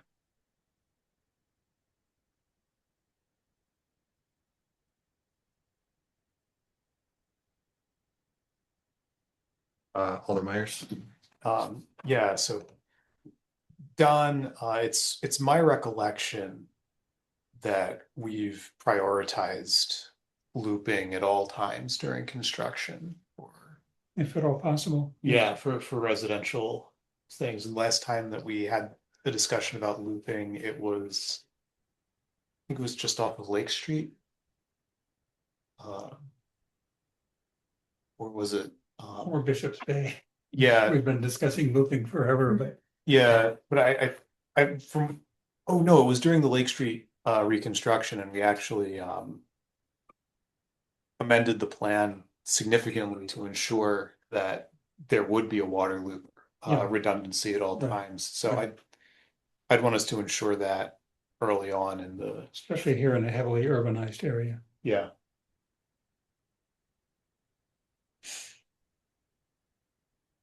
Okay, Ben? Chair, I just want to mention, Nick Patterson's here from T-Wall Development. If there's any questions for the developer, he may be able to answer. All right.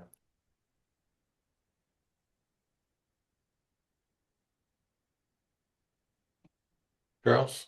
Yeah, Nick, what was could you talk about why why the roads are look like they might be remaining not in a state of substantial completion for longer than the period we typically adopt?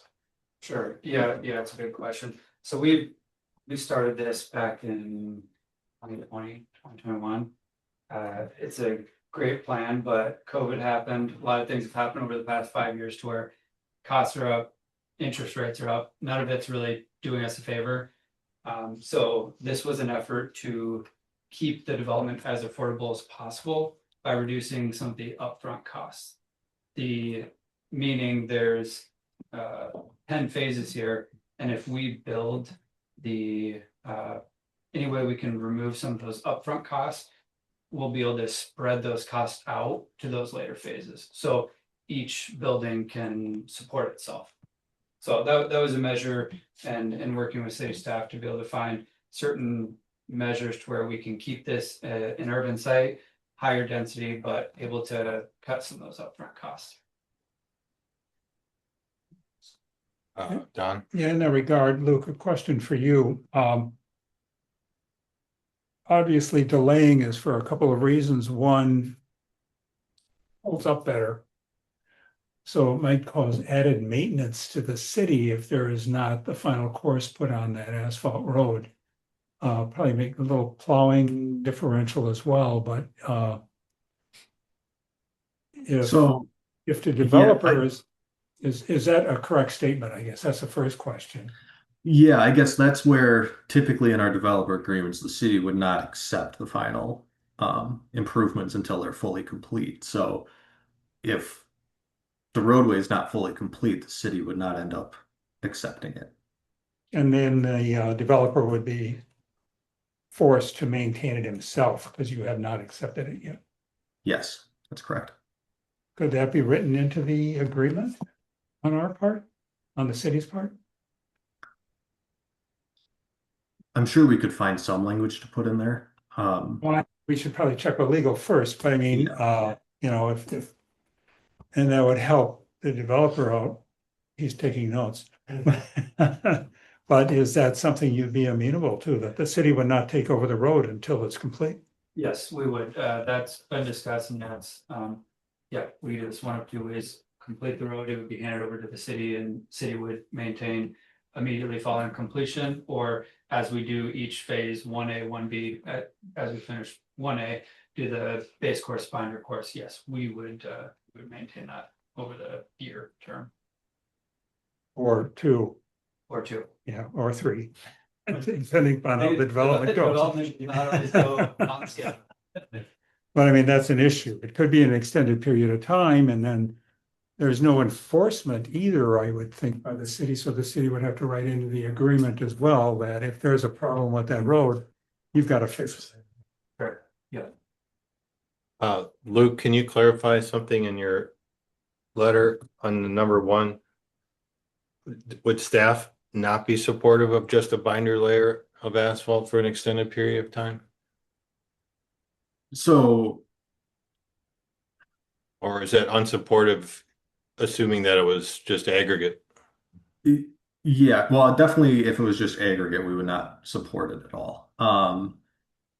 I think that if we leave it as base course, the city would just not accept it until it's has its final course of paving. And if there's any issues with the binder course, those would need to be addressed before final paving.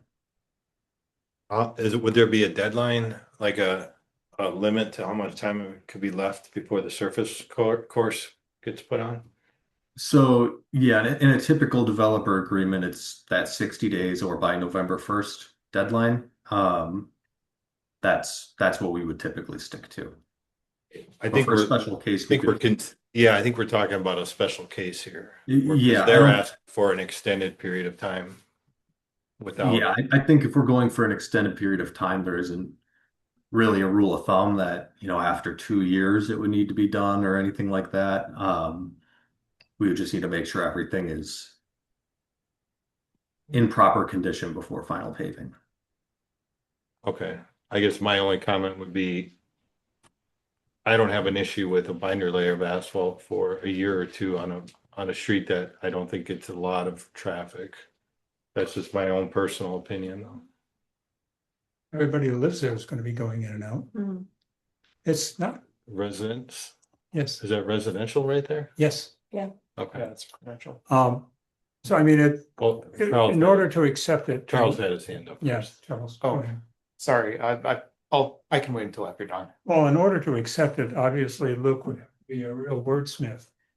Get something into the document that would make it acceptable, I think, to us as a committee, as well as Public Works themselves.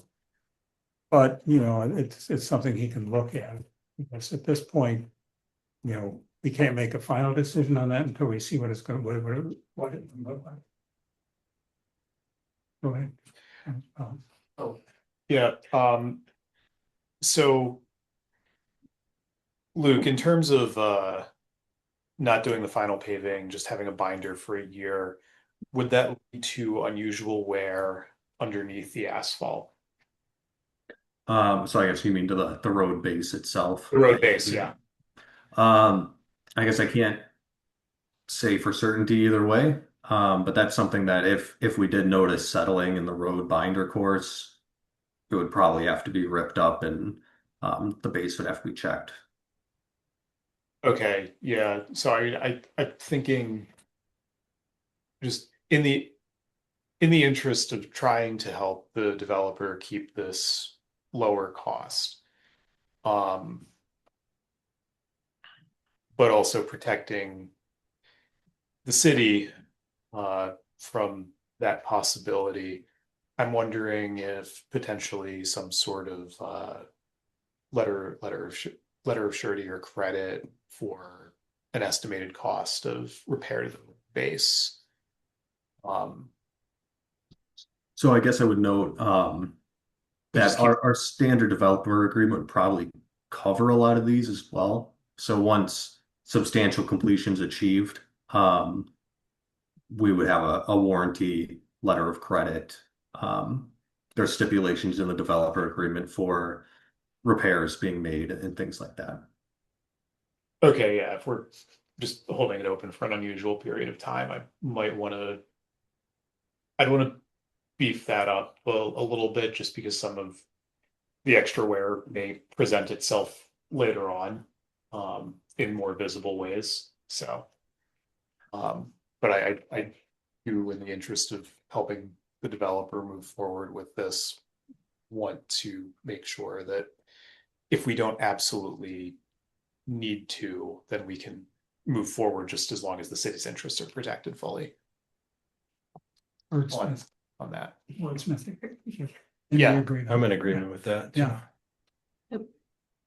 Yeah. Same. Okay. All right.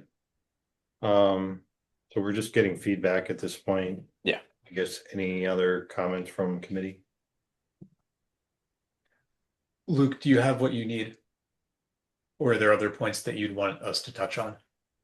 No, I think those were the main items. There was a couple other items in the memo as well, such as the sidewalk not getting completed until the final course of pavement was going in. I think staff would suggest we install that alongside the base course. I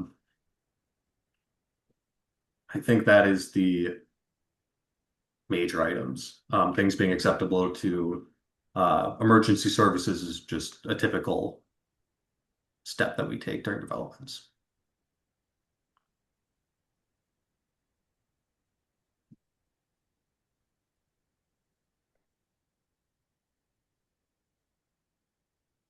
No. All right. I think we'll move on to the next agenda item. Thank you, Nick. Thank you. Thank you. All right, let's see, number 5, agreement with Visu Sewer. Visu. Visu sewer. Visu. For sanitary sewer rehab in an amount not to exceed 35,700. Thank you, Chair. I'll take that. And obviously, Mike Meyer is here to answer any questions as well. But utility staff responded to several sanitary backups in the Middleton Springs area. I believe that was 2 weeks ago now. Correct. It was more or less down off of Lake Street, at the small little boathouses along the lake there. So in the course of investigating that, they televised the sanitary sewer in that area and discovered a damaged section of a lateral that is just off of Middleton Springs Drive. So that pipe is in need of repair.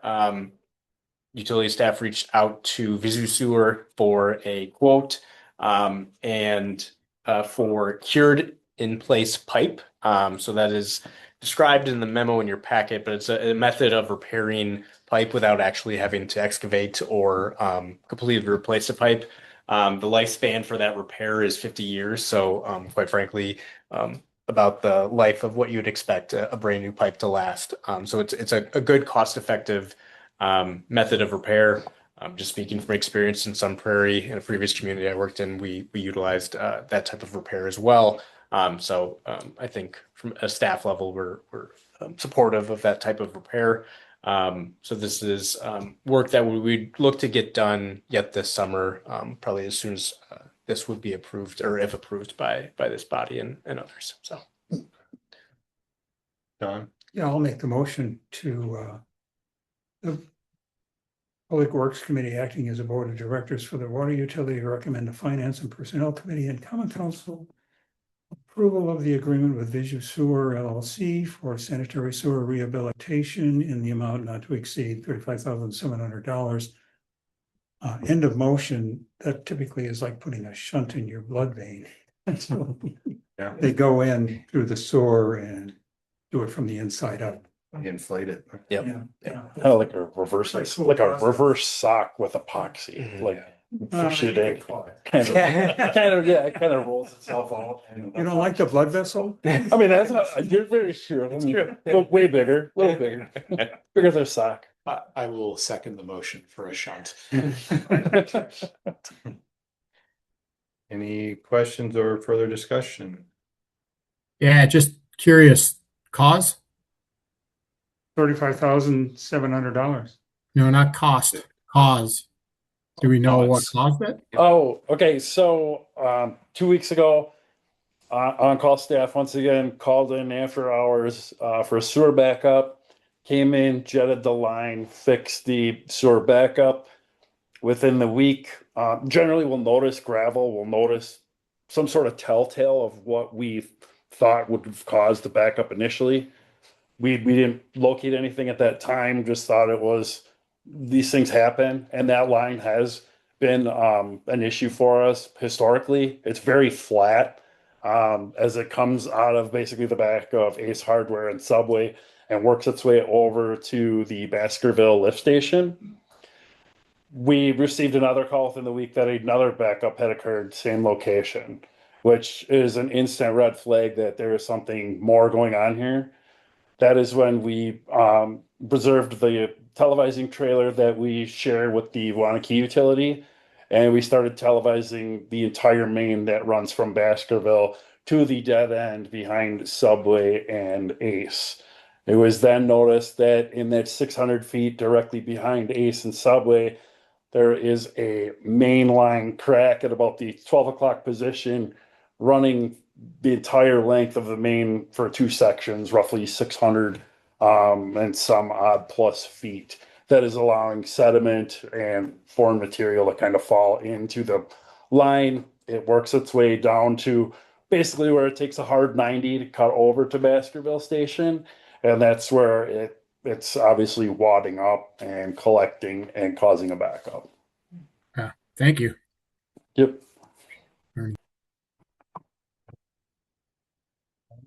We'll move on to the vote. All those in favor of passing the motion, please say aye. Aye. Any opposed? Motion carries. Thank you. Next item is authorization to SRF Consulting to proceed with the traffic impact analysis for 6333 University Avenue. Ben? Luke will take that. Thank you, Chair. Yeah, so yeah, this is we have a new development that has come in for review. It's right by the Ace Hardware on University Avenue, if you're familiar with that location. And it's going to be a new apartment complex, 5, 6 stories. I can't remember exactly which. But as is typical with these developments, we get a proposal from SRF with the cost estimate. They look into a really rough estimate of trips that are being generated of the new development, and that determines what level of TIA we proceed with. Given that it's a multifamily development, it's not retail or fast food or anything like that. It's not expected to have significant peak hour trips, so it's at our lowest level of an access management review. I believe the total is $6,000 is what the estimate was. So the developer would then escrow that money or pay that money to the city for us to complete the study, which will then come back to Public Works once the study is complete. I guess I'll just note that the project isn't expected to be completed until 2031. There's still some tenants that have leases that go through for another couple of years in the current location. But they're just trying to get a head start on the planning process. Thank you.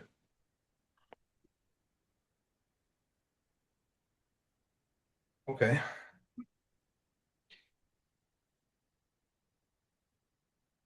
Looks straightforward to me. Do we need a motion on this? Ben, do you think? Yes. Okay. Yeah, the motion, we would just be looking for authorization to proceed with the TIA. Okay, I'll move that we authorize the proceeding with the TIA once the funds are deposited in by the developer. I'll second, but I have a question. Motion second. Charles, you have a question? Yeah, which are we just examining the exit off onto University? What are the covered intersections here? Is it just the driveway onto University? Yes, we're not really looking at all the different intersections up and down University Avenue. Okay, because that driveway also connects onto Elmwood. Yes, so we're looking at that immediate area where the driveway connects. So that intersection, I think it mentions the pedestrian crossing on North Gateway Street, that intersection. But I can confirm that they included it was Elmwood, you said, right? Yeah, that driveway. That's on the southwest side of the property. Yeah. Okay. Or rather a driveway, I don't know that it's that specific property's driveway, but a driveway that is connected to the driveway and parking lot mess between those two commercial developments exits onto Elmwood. Yes, so that would be something that is looked at as the driveway entrance. Okay. Any other comments or questions? we'll move on with the vote. All those in favor of passing the motion, please say aye. Aye. Aye. Aye. Any opposed? The motion carries. Yeah, we'll take a 5-minute break now and come back at 8:39. Public Works party tie. What a way to look at it. Yeah. Well, you know, we're all old now, so we have boring parties. Not wrong. Do you wanna, oh,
Still one of those guys. All right, we're back online here. I never started attending in the. We're gonna start the meeting back up. Because it is a good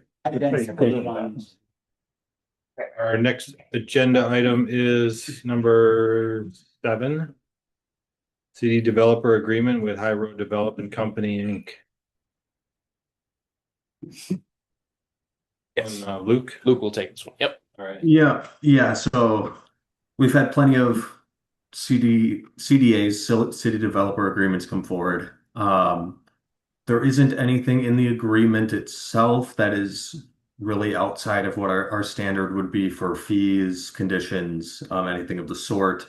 Public Works always works with the planning department and parks department to make sure that all of their conditions are correct.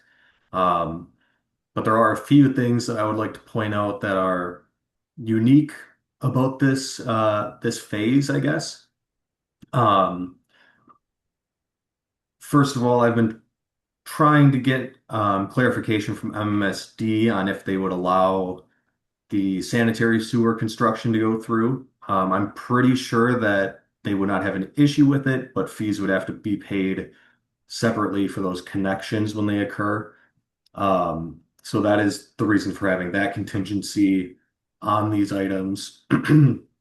Another item is that we do not have a recorded plat for the lands that the sanitary sewer extension is going to extend through to reach High Road and then go south over the intermittent stream to connect into the interceptor. I believe I have in my email a draft of that easement, so that should be resolved pretty quickly here. And we do have the plat being reviewed for the addition to Pheasant Crossing, which is those lands that are east of High Road. Those are the main items that differ in this case than a typical project would. I don't have any concern that we'll get all of these items straightened out by August 1st is the date that we put on these approvals. I just wanted the committee to be aware that there's a little bit of a difference here compared to typical projects.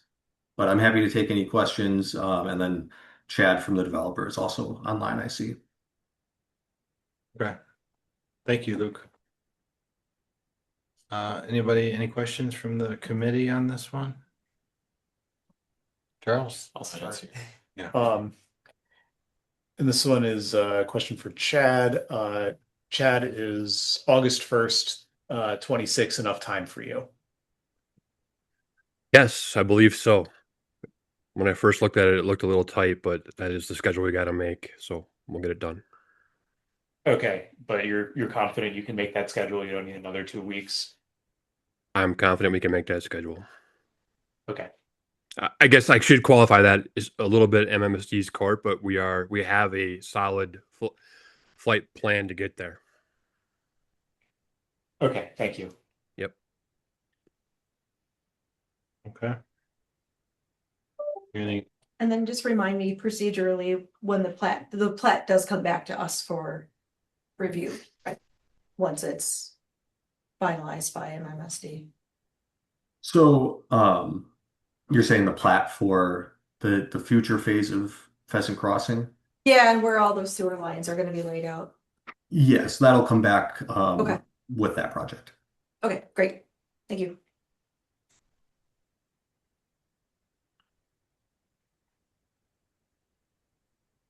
Okay. Looking for a motion, I guess. Charles? All right.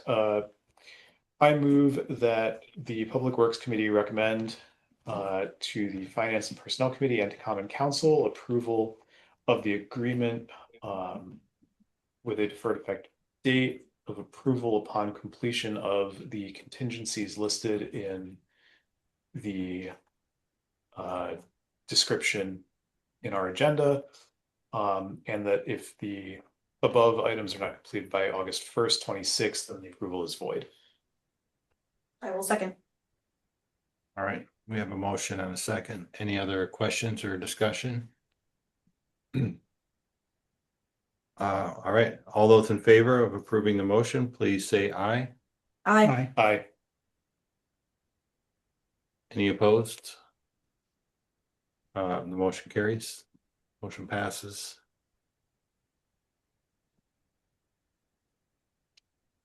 And on to the next item, approval of the Red Tail Ridge Second Edition plat.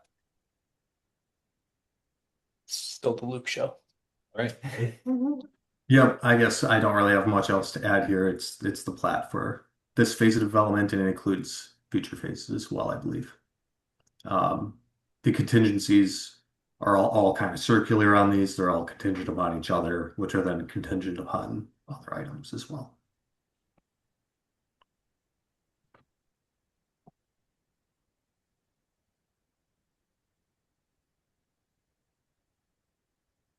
Anybody from the committee have any questions for Luke?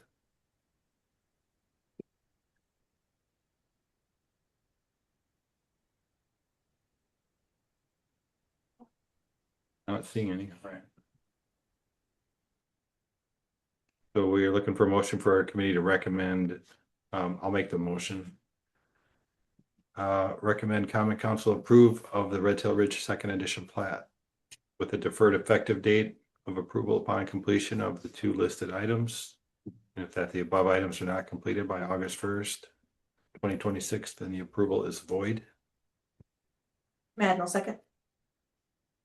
We have a motion and a second. Any discussion or questions? All those in favor of passing the motion, please say aye. Aye. Any opposed?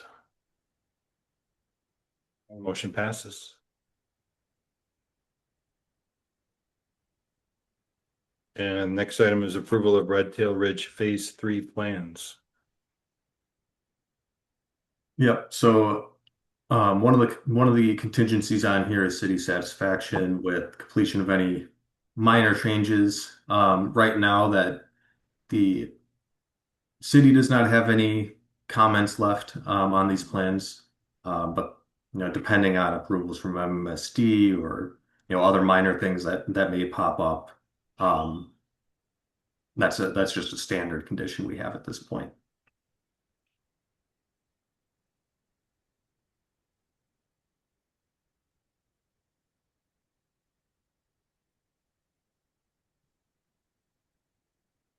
This has similar language as the other ones. They're recommending approval on our committee. Anybody want to make the motion? I make a motion, Mary? to recommend that the committee approve the public input or public improvement plan drawings with the deferred effective date of approval upon completion of the listed items as they are written in our agenda. And that if the above items are not completed by August 1st, 2026, then the approval is void. Myers, I'll second. All right, we have a motion and second. Any discussion? All those in favor of passing the motion, please say aye. Aye. Aye. No one's opposed, so the motion passes. And reached the end, not the full agenda. The end of our- He's getting excited. End of our irregular items. Now we're moving on to the typical ones, liaison briefings. Mary? I do not have anything yet, but we have our meeting this week, so Okay. I will be able to report back next meeting. Okay. And Don, our last meeting was a joint one. Yeah, so Right. nothing this month, maybe next month. For future meeting agenda items, Tim, I'm gonna start with you. Do you have anything for future meeting items? Not at this time. All right, Charles? I am gonna pass Ben. I emailed you the sidewalk policy discussion. Don? Nothing. Alderman Madden? No. Mary? I don't have anything either. I'll email you, Ben. Sounds good. Want a second shot at it or? I'll wait. Yeah. It's not as formed as I'd like. Always a good option. All right, we've reached the end of our agenda. Meeting is adjourned. Everyone have a good night. Thank Thanks, you. everybody.